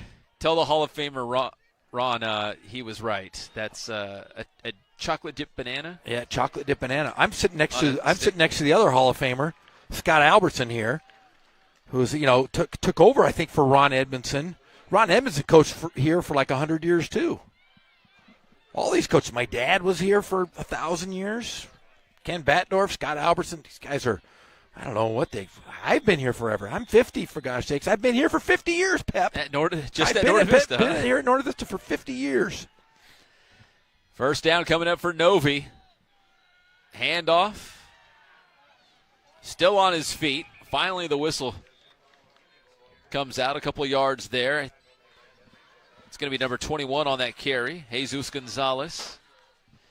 And Jeff, down 21-0. It's probably the time of the night when we start looking at that clock a little bit more, that scoreboard, to see how much time is left in this game. Because this is not running. I mean, as we've seen so far tonight, this has not been a big play offense for Norte Vista. They're 3, 4, 5 yards in a cloud of dust. They're going to take time to make their way down the field. The handoff to Elaine, tripped up. In fact, last week, I believe Elaine had 3 touchdowns. He had 4 touchdowns overall. He had 3 of 60-plus yards. And we have not seen any breakaway runs from the Braves tonight. Now, when we had Coach Batdorf on the Inland Sports Show, Coach always comes into the interview saying, oh, if we don't play a good game, they're going to get us. The other team's really good. We better be sharp. You never believe him when he says that. But he that. always says that. And they win like 49-0. Yes. I'm like, Coach, come on. Well, yeah. You know. But no, when he came on and talked about Hillcrest, he said, this is a really good Hillcrest team. We better get this dialed in. It's going to be a long night. He wasn't joking this time. No, that wasn't coach speak. That was real. Fakes the handoff to Elaine. To the outside, Dominic Garcia.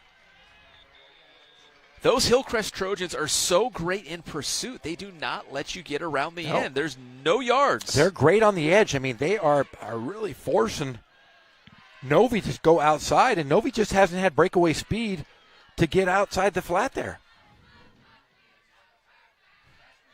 What do they call them, edge rushers now? Yeah, edge rushers, the DNs, right? DNs have been those outside linebacker guys, those hybrids. And they're putting everybody in the box. They're forcing Novi to pass the football.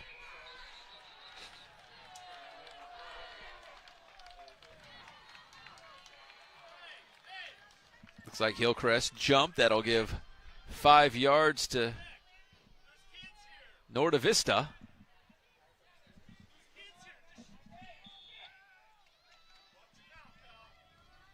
So it's going to be, that should be a first down now for Norte Vista. They were looking at 4th down. Yeah, it still is. Is it still 4th down? Still 4th down. It's going to be 4th and inches. We got Gonzalez in the backfield, and it will go to Gonzalez. He might have just got it, just enough. They're looking down towards the sideline marker. And they will signal a first down. Barely getting back to that stick, Jeff. You know, I haven't seen the chain gang come out all season long. We have a new submission for best food on a stick. You do? What is it? Grilled shrimp on the skewer. A skewer? A skewer. That's pretty darn good. I love grilled a good shrimp. shrimp. On the Barbie? On the Bobby. Yeah. Handoff. Right around the line of scrimmage once again, and we're inside 3.5 minutes. Still to go here in the third quarter. Again, 21-0. Still manageable, Jeff, if you're Norte Vista to get back in this game, but when the offense is taking 8-9 minutes to get down the field, time will run out. It will. And, you know, Coach Batdorf normally would like that, but today he wants to, you know, he wants those guys to get those runs. They have not seen them tonight. Garcia hands it off. Gonzalez still on his feet inside the 5. Gets down to about the 2-yard line. Tough run there by Jesus Gonzalez. There's a third back. We talk a lot about Eddie Elaine and Jesse Carvajal, but right there, a very, very good run from the normally great defensive player. Gonzalez, a senior, one of these seniors making the most of this spring season, and get out there and put on the Novi colors a couple more times. And for the touchdown is Eddie Elaine. So here we are at 2:29 on the clock in the third quarter. And finally, Jeff, Norte Vista strikes. And it was a long time coming. In fact, if you were to tell me it was 2:29 left in the third quarter and Novi scored their first touchdown, I wouldn't believe you. I got another submission here. Wow. Wow, that was extra point coming up. I can read that, right? Yeah, that's a good one. Wait, let's see. Who is it? Tracy Cavender. Tracy Cavender was one of the greatest quarterbacks in the history of Norte Vista High School. Played basketball. He was just the best athlete. Tracy Cavender said. I'll read it in just a moment as we take another look at that Elaine touchdown. They did tack on the extra point, so we got ourselves a 21-7 game. Hillcrest still on top, but the Braves are on the board. Tracy Cavender was the county high school football player of the year. Really? Yes. Well, your boy Tracy says the best food on a stick is a La Sierra Eagle. Yeah, that right there, that's good. That's good. I mean, you got to like that. You got a guy who went to school here 45 plus years ago. I'm telling you, he was a lefty, and he could play baseball, basketball, football. He could do it all. And his girlfriend at the time used to be my babysitter. Really? It's true. His girlfriend at the time was my babysitter, and she used to bring me See's candy all the time. But Tracy Cavender was my childhood hero. Man. Well, he's watching the game. I love and you, even Tracy though we're Cavender. not playing, even though Novi's not playing La Sierra tonight, he's got La Sierra on the mind. He better. He's a true Norte Vista guy. That's a rivalry that'll never die. Big kick here. Chasing it back for the Trojans. That's great. I'm happy to see guys, former Norte Vista Braves, throwing a little shade at La Sierra.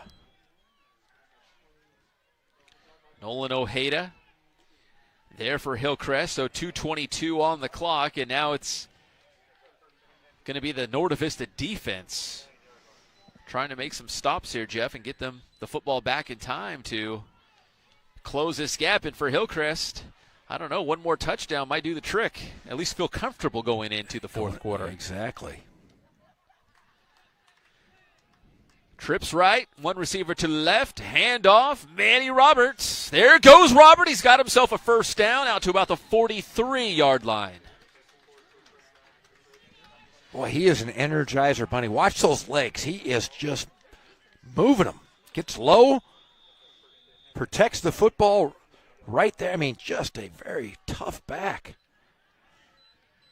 Yeah, it was not by accident that Coach Batdorf specifically mentioned Manny Robert as a guy to stop, and we can see that Coach Carter likes to use him in a variety of different ways, just get the football in his hands. Completion there by Payne. Far side of the field, that's number 2, Shane Scheel, back into the game. He got a little dinged up earlier. Good to see Shane Scheel back out there. So the ball spotted right about the 50-yard line, right up midfield. Second down and 2 coming up for Hillcrest.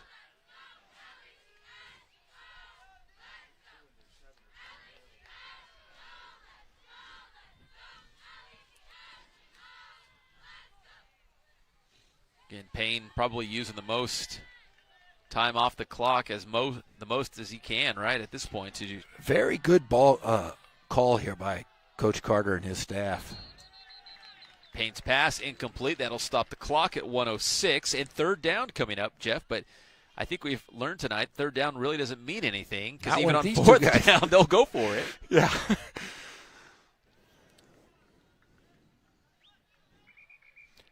Well, I'll tell you what, Riverside TV really has been great during this antiquated football season. You look at the numbers of people that are watching because they can't come to these games, and it's really nice to see the guys like Tracy Cavender and Ron and Tracy Edmondson all watching, and it's great that we're able to give this service to the fans that love watching high school football. There goes Manny Robert across the 45. Another first down for the Trojans coming up. Let's take another look, and again, this drive, if it results in a touchdown, might make that mountain a little too high to climb here for Norte Vista as Robert squeezes through a couple defenders and gets across the 45 as we're going now into Braves territory. Be able to go inside and then pop out. We've got multiple people asking what's the La Sierra Arlington score right now, so I'm going to see what I can do here, Jeff. Pep, do your magic. I know a couple people. You know people. See what I can do here. Pass dropped, incomplete. That'll bring up second down. And again, that stops the clock, and the clock now reads 31 seconds to go here in the third.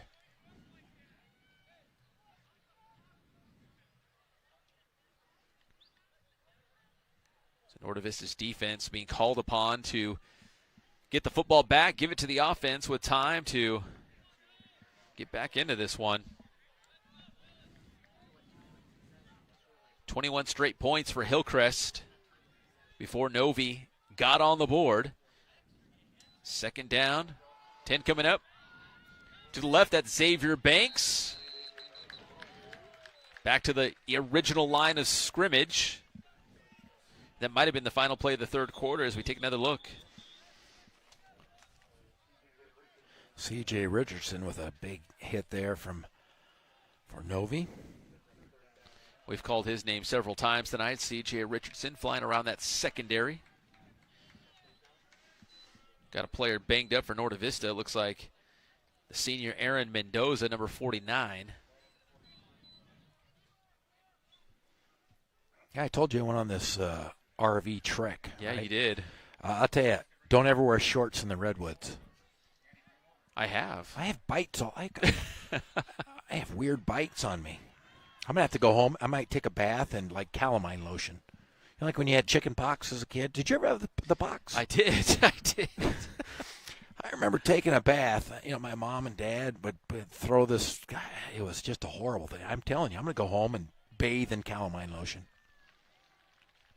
I just can't believe you went all the way up there. I mean, you went to the Oregon border essentially. You said you went to Crescent City. I did. And then you turned that big RV around just in enough time to get to this game tonight for Riverside TV. You know, and no offense, I love my wife. She's wonderful. Old Carly Gorham. She thought we could just take this RV and drive it like our Ferrari and drive it up to the coast. It took about 4 days. Oh, man. And then one day of hanging out where we went, and the other 2 days I drove back. I'm exhausted. I got bites all over my legs. My kids are dirty. But I got back for the game. But you're here at the game. Back at the game. Final seconds ticking off the clock as Cameron Payne's just going to let this go down to 0, and there's the horn. And, Jeff, we're going to the fourth quarter. Norda Vista's on the board, but Hillcrest with a 2-touchdown lead, and they have possession, marching down the field trying to extend that lead. Yeah, I tell you, it's Novi's going to have to do something here in the next 12 minutes. But, hey, make sure you get tested, everybody. Students, teachers, coaches, and faculty members are all heading back to practice on campus. So let's make sure everyone stays safe from the COVID-19. Fortunately, Riverside has numerous locations within the city to provide no-cost, simple oral swab testing. Did you ever get that one up the nose? I did. Oh, that's a horrible one. I sure did. See, you were early on. That jacked up my brain. You will receive results within 24 to 48 hours directly to your phone. Make sure you and your loved ones are healthy, stay healthy, so we can all keep moving in the right Make sure you go to riversideca.gov/testing. Hey, I've been vaccinated, and I'll tell you what, I feel like the Hulk. You feel like Superman, I right? feel like Superman. Yeah. Jeff, fourth quarter, this is it. Hillcrest with the football.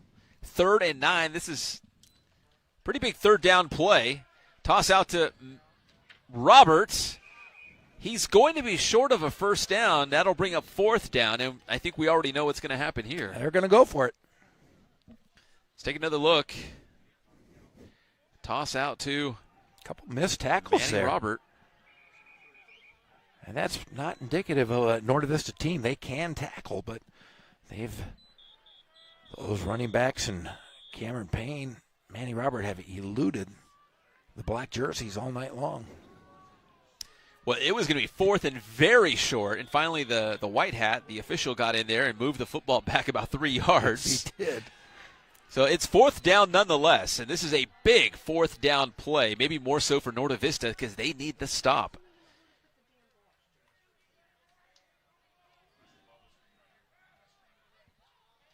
Three receivers to his right, one to his left. That would be Scheel, and that's where he goes. Scheel, little bubble screen, and he might be short. The ball pops loose.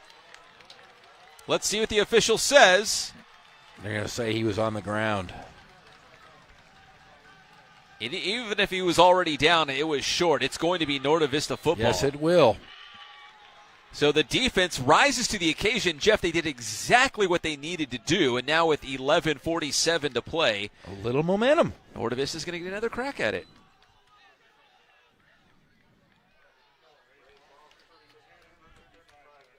So Norda Vista goes back on offense, down by 2 touchdowns, but still a lot of time left in this game.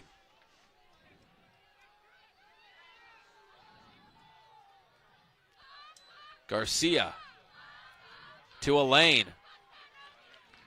To about the 40, 5 yards on that carry. Brings up 2nd and 5 for the Braves. Carvajal checks into the game. Mr. Mean. Mr. Mean. I like that. I just do. When I see him on campus, I'm going to go, hey, what's up, Mr. Mean? All right, here I go, Jeff. I'm going back into the YouTube comments. You are. Anything else on there? I don't know.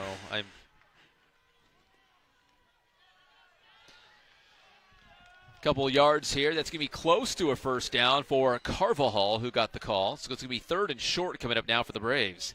We do have another food comment from Tracy Cavender. Another Tracy Cavender comment. What? Says, love watching the Braves. Coach Edmondson and Coach Gorham were amazing coaches and better men. Wow. Wow.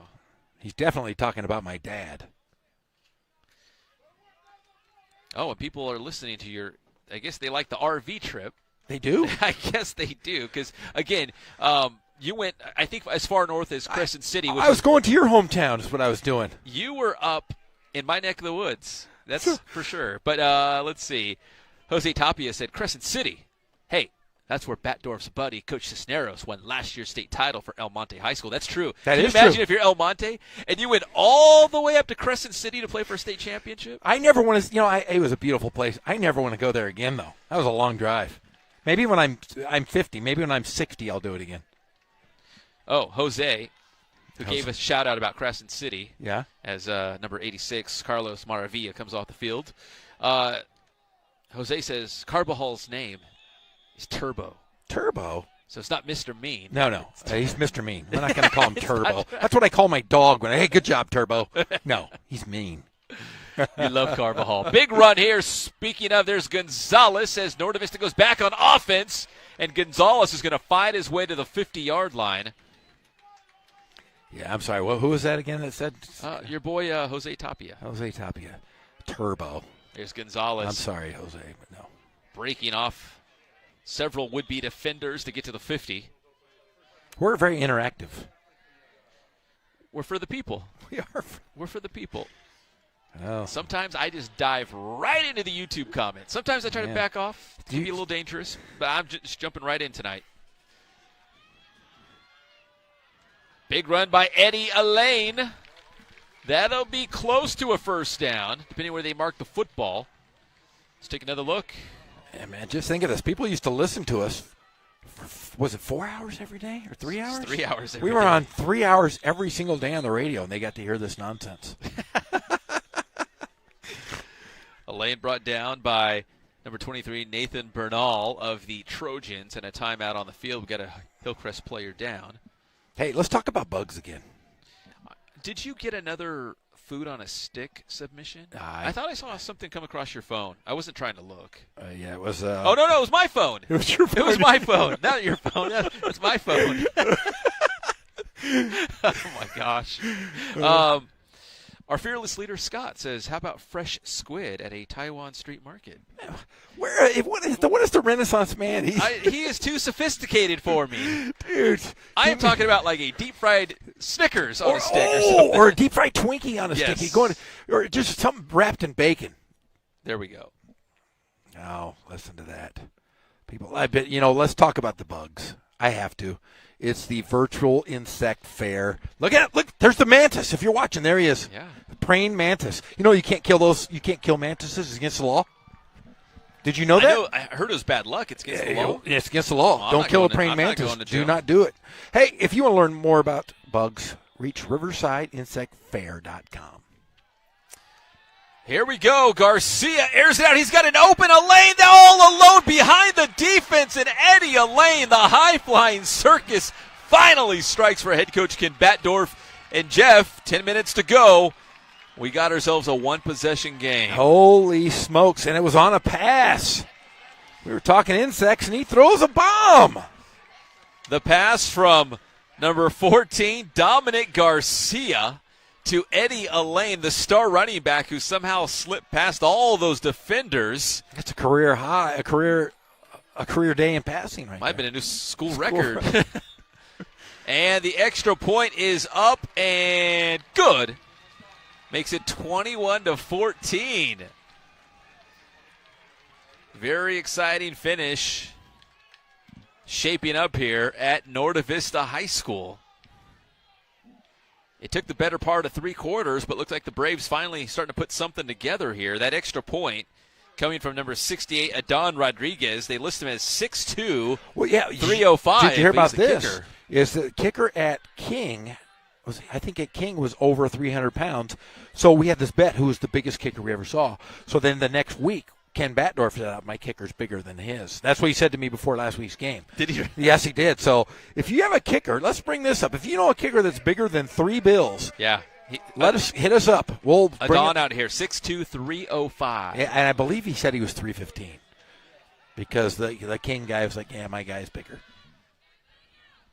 No, it was Ramona, I think it was. Uh-oh. Manny Roberts going to chase this down around the goal line. Stays in play. He's going to run it out. Manny Robert dancing around his own goal line out to the 5, approaching the 10, the 15, the 20, the 25. Still on his feet. Finally pushed out of bounds around the 34. But it looked like Manny Robert was going to get pinned up near their own goal line, and he was able to spring loose and pick up a big game. But there was a flag on the play as well. Let's see if the flag is after the play here. It was number 2, C.J. Richardson again, who seems to get in on every play.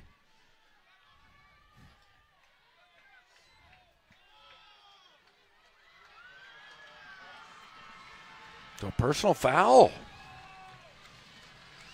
That's going to be in favor of Hillcrest as they're going to march the football down closer to midfield. Trojans going to have great field position as they go back on offense here against Norte Vista. I had a bug on my computer screen. I was excited. You talking about the bug fest. I thought I was just watching the promo again. That was a real bug, though. That was a huge one. Right on my screen. 1st and 10 for Hillcrest. 21-14. It's a one-possession game. The run up the middle stuffed by Norte Vista. In fact, a loss on the play. Looks like number 28 in on that tackle for the Braves.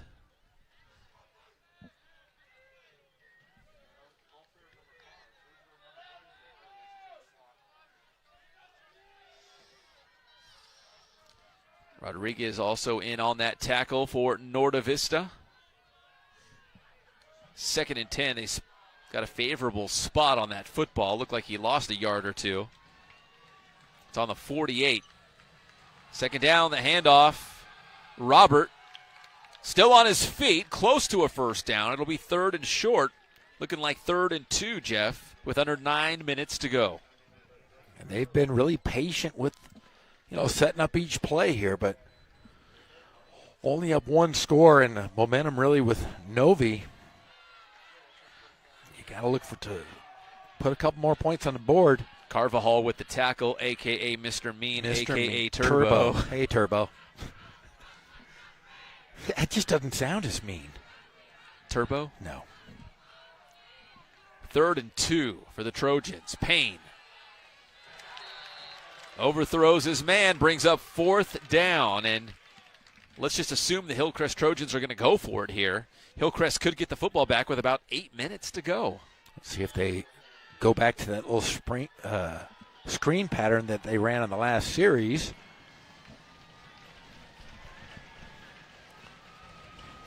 It's loud here. So this will be a very decisive football play. 4th and 2.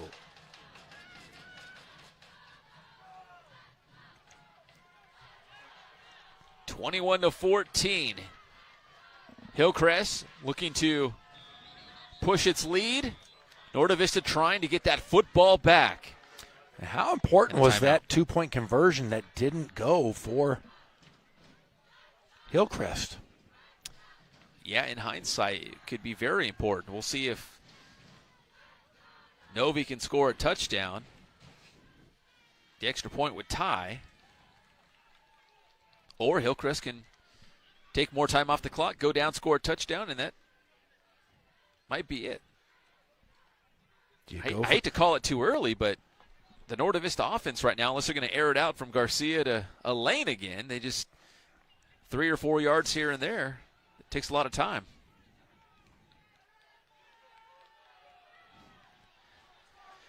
Last year it was Norte Vista winning the River Valley League Championship, beating Hillcrest 27-20. The year before that, Hillcrest won the River Valley title, beating Norte Vista. That was 53-14 that year. Wow. Big 4th down. Payne with it. Goes up the middle. 1st down, Hillcrest. So right when you think you've corralled Cameron Payne, finds a little bit of daylight, and he goes, Jeff. Tackle by Aaron Mendoza. So first down now for Hillcrest at the 40.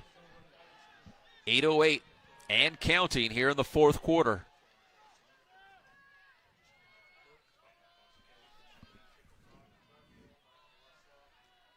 Two receivers to the right, one to the left, in motion. That is Manny Robert. He gets the handoff. Robert going to his right. Got about 8 yards on that carry.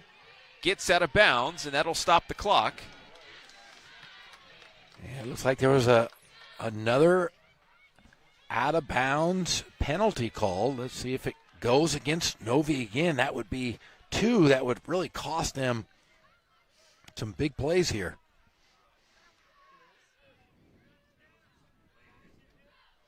I guess it's a late hit. The officials getting together, talking it over here. But, yeah, this is it. We're heading down the home stretch.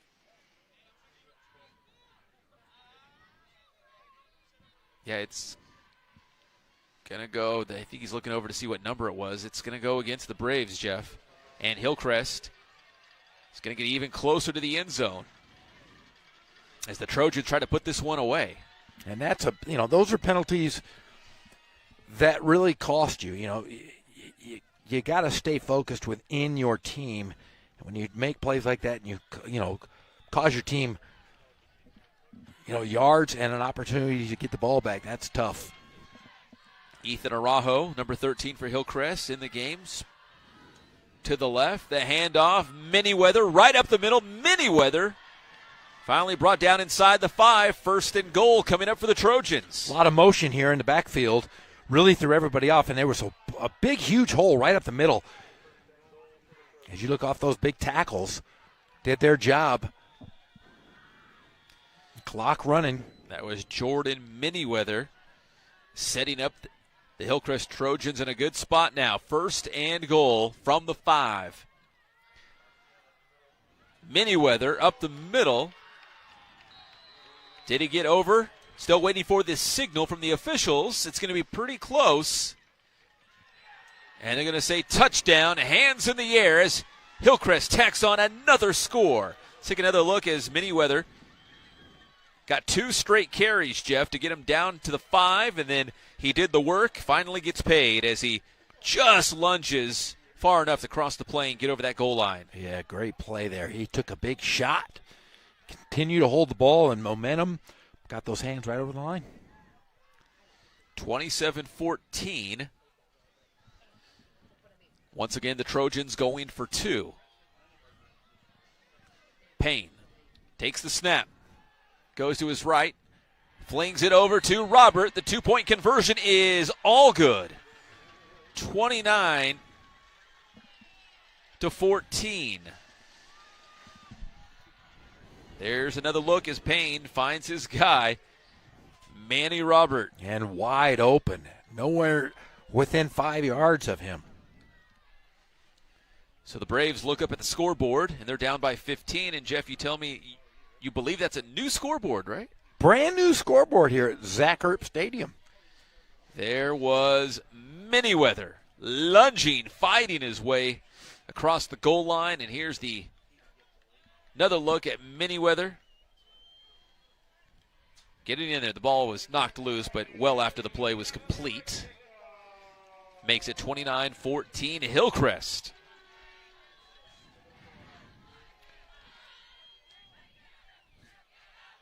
The kick. The return. Norte Vista's going to get it around the 40-yard line. And Novi really doesn't have time to really set up their huddle. They need to go no-huddle offense to try to get a couple scores here. Look like Isaac Gaines on the return for Norte Vista, but yeah, now time is not on their side as they'll place the ball in the 39, and that's where the offense will go to work for the Braves. 7:01 on the clock. Big touchdown previously by Hillcrest. Carvajal, a.k.a. Mr. Mean, a.k.a. Turbo. First down for Carvajal. Does he have any other nicknames? We'll Maybe we should just say them all. We gotta give us a nickname.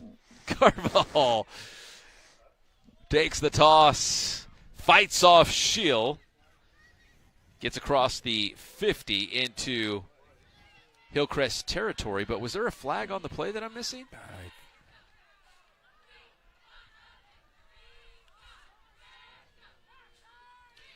Looks like head coach Travis Carter of the Trojans talking to the official. Yes. Holding.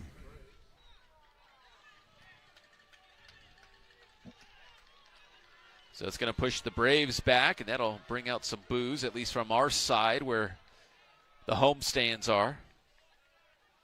All the way back to the 30-yard line.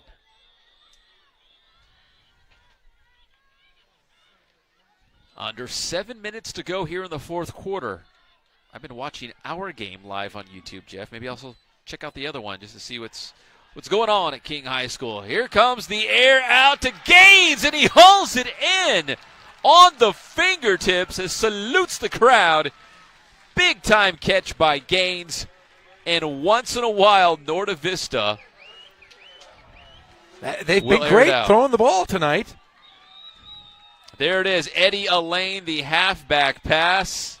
And there is Gaines. Great catch on the other end. Who knew Elaine could pass as well? Hey, he's a man of many talents. He's a good basketball player, too. Well, the last time we gave you a score from King High School as Norte Vista snaps the football, and that's Gonzalez up the middle. That's going to be close to another first down for Norte Vista. We told you it was 6-0 Corona. That's right. All right. Well, 31 unanswered later, King is leading Corona 31-6 in the fourth quarter. Good job, Martin Luther King High School. Rich Martinez, one of my favorite people. Doing a great job. Getting the win in the Big 8. 2nd and 3 for Norte Vista. Elaine the carry. Stopped at the line of scrimmage. Turned back with 5:40 and counting in the fourth.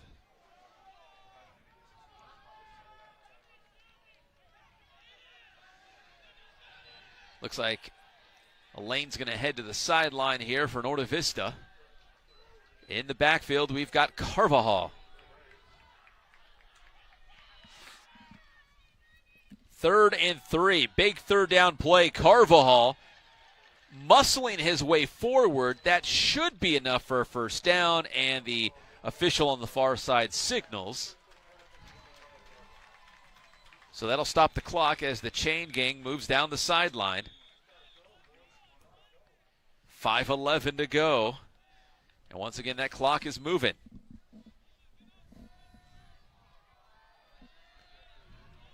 Five minutes.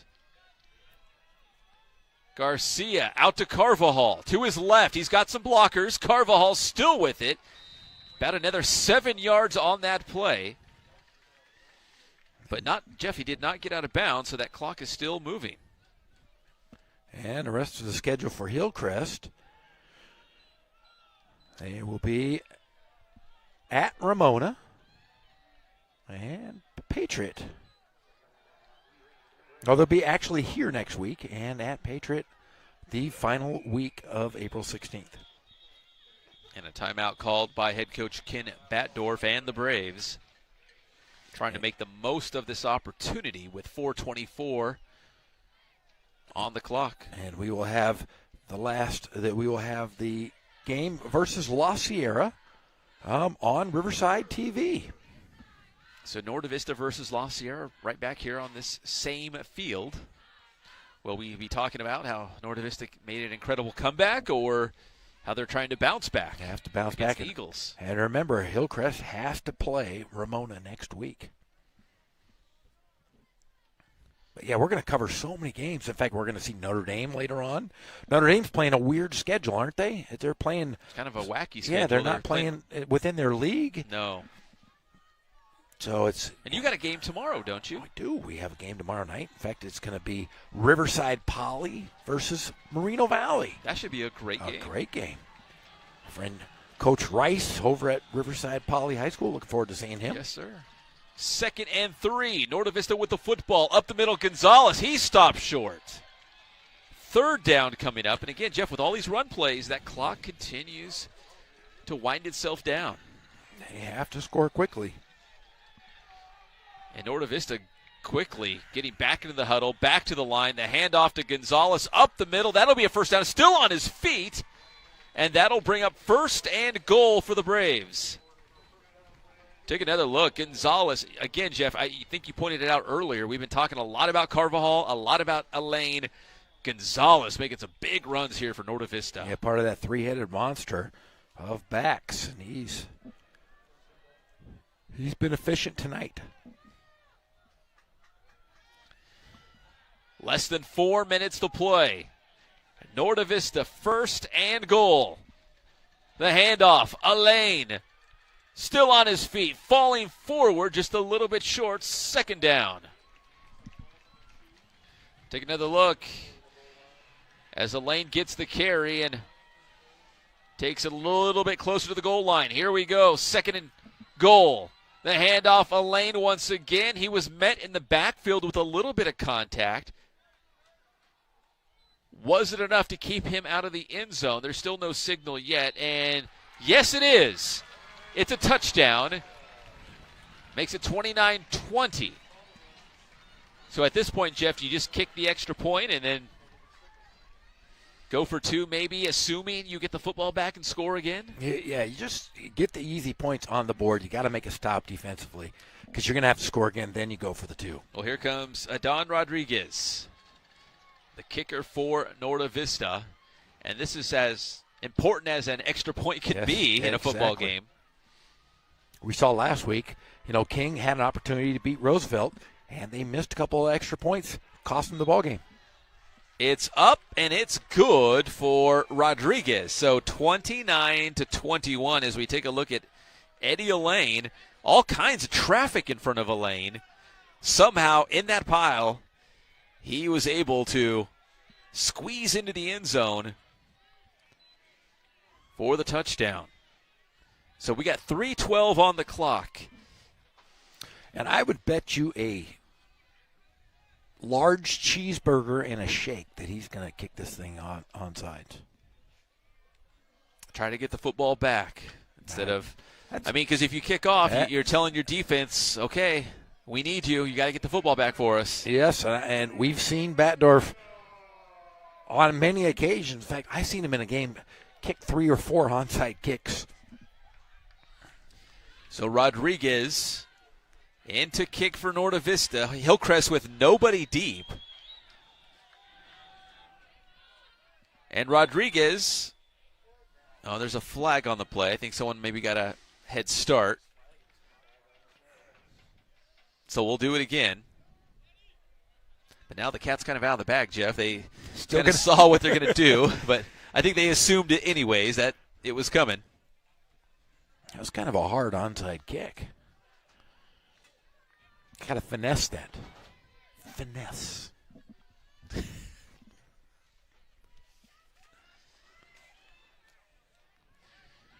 3:12 on the clock. Hillcrest up by 8. If they get the football, Jeff, Hillcrest, Novi might not see it again. They might not. We've seen them hold it many times in this ball game. So again, nobody deep for Hillcrest. They're going to try to look at it for Elaine. And there's another flag. Hey, Jinx, you owe me a Coke. We're thinking the same exact thing. 3rd time's a charm. That's what I hear. So we'll try it again. So the first time it was like a low drive, taking a lot of quick hops, and this one was more of a high arcing. That was a better one. That was a little better. Yeah. The 3rd time he might get a. I know you're a finesse guy. So all finesse. Elaine back out there on the field. I wonder what he's saying. You know what he's saying right now? Kick the ball to me. Kick it to me. Just kick it to me. That's what he's saying. Let's be honest. All right, 3:12 on the clock, and here we go again. The onside kick coming, and this one a little bit deep as Manyweather's going to chase it down for Hillcrest, scoops it up around the 14. Now he's going to face in the right direction for him at least. Manyweather has it. Oh, and the ball squirts loose, Jeff. There's a fumble on the play. I believe the Trojans still have it, and they do. Norda Vista nearly got the break they were looking for. Let's have another look as Manyweather had to track this ball down inside his own 20. Had a good return going on it, but check out the end of this. This ball is going to be jarred loose. Looked like Gaines got his helmet in there. It was recovered by Hillcrest. That's a bullet was certainly dodged right there, as Hillcrest will get the football with 3:05 to play. Now, Hillcrest could make a couple first downs, and this game would be over, and they'll head back to campus with a huge win and essentially an RVL title under their belt, or Norda Vista's defense is going to have to make a stop. Handoff up the middle. Couple yards for the Trojans. And we've got a timeout. Take another look. The handoff going to Robert. Couple guys in on the tackle, including Gonzalez, Patino. Bunch of Braves in there. Timeout called by Ken Batdorf from the Braves. So we got an exciting finish. We knew it was going to be close, but Jeff, I got to be honest, when it was 21-0 Hillcrest, a little shocked. Yeah. We knew Hillcrest was good. But when you have the second leading rusher in the state of California, and by the way, California is a very big state. I drove it. You know it is. I just drove it. That's a big state.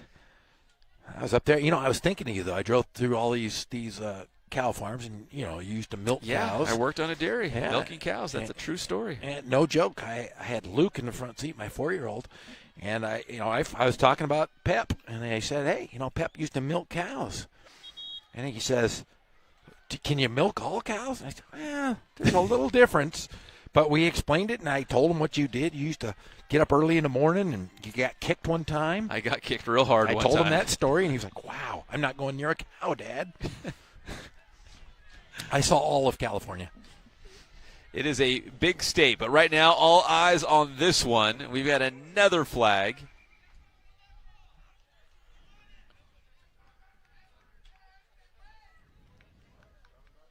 Aldo Sanchez hustling off to the sideline for Norda Vista as Adon Rodriguez comes back in the game. It's going to go against the Trojans. 2:56 on the clock.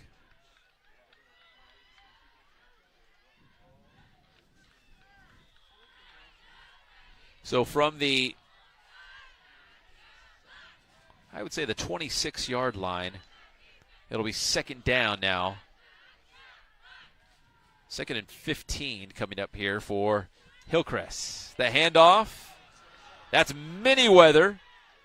That is a big gain, just shy of that first down, but a lot of breathing room now for Hillcrest. Yeah, huge run there on second down. Stoddard in on the tackle for Norda Vista as we approach 2.5 minutes left in this game.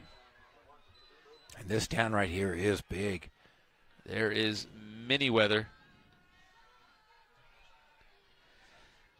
So 3rd and short now for Hillcrest. And again, they are going to milk every second they can. Yeah, the old dairy farmer over here. Look at you. 3rd and short, the handoff. Robert bounces to the right side. Robert still on his feet. That's a first down. It looked like Schimmel might have had him in the backfield for Norda Vista, but Robert got loose. First down for the Trojans, 2:03 to play. He was churning his legs. He was churning. It's good movement by, I'm sorry, by Robert. Just got a little squeeze out of that one.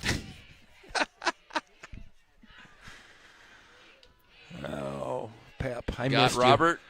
Question mark. Got Robert. Yeah. Remember, got Milk. Got That big Milk, campaign. got Robert. Robert the carry up the middle. Manny Robert still on his feet. Down near the 20-yard line, brought down by Elaine from behind with 1:30 to play. Let's take another look. That was a big run by Manny Robert. Blasting through that first level, going second level, and Eddie Elaine getting a handful of jersey, just enough to bring him down about the 20. 1:20 left, Jeff, and let's see. They're going into victory formation already for Hillcrest. They are. Payne takes the snap, takes a knee. And the Hillcrest side, Jeff, we can hear him from over here. We can hear it. The Hillcrest faithful who made the trip. Small army of cheerleaders they have as well. Making some noise here. Less than a minute to play. And second down coming up for Hillcrest. Back in victory formation.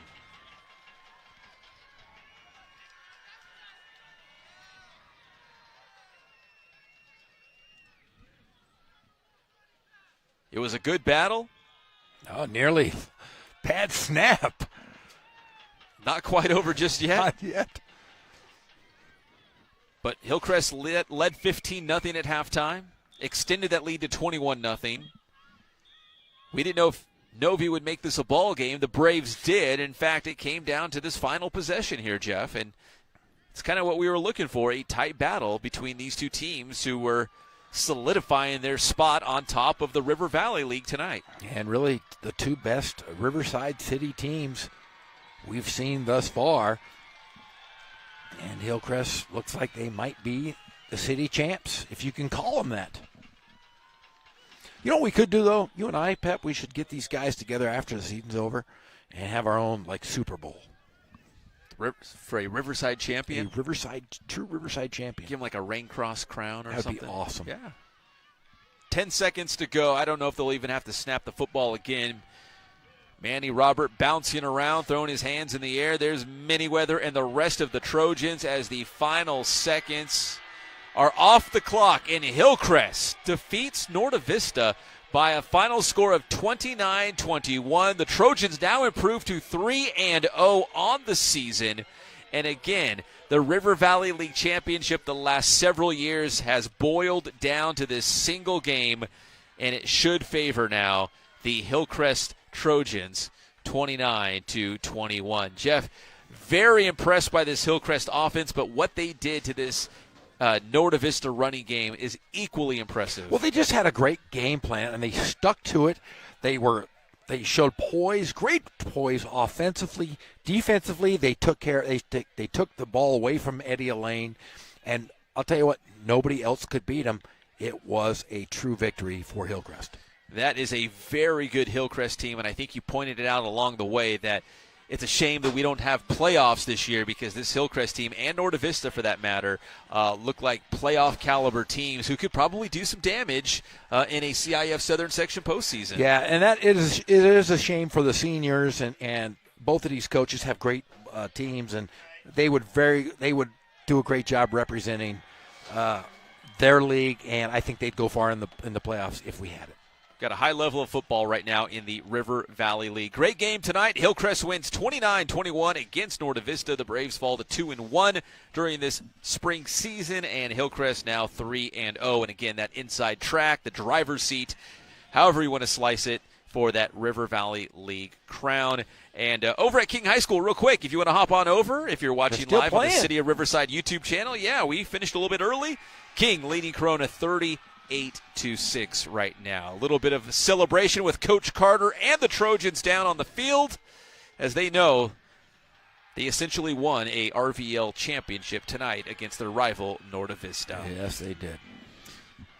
We appreciate you tuning in. A big thanks to Scott Brocious and the entire team behind the scenes for Riverside TV that do such great work to make this happen. For Jeff Gorham, my name is Pep Fernandez. Final score from Norte Vista High School. Hillcrest wins 29-21. We'll see you next time.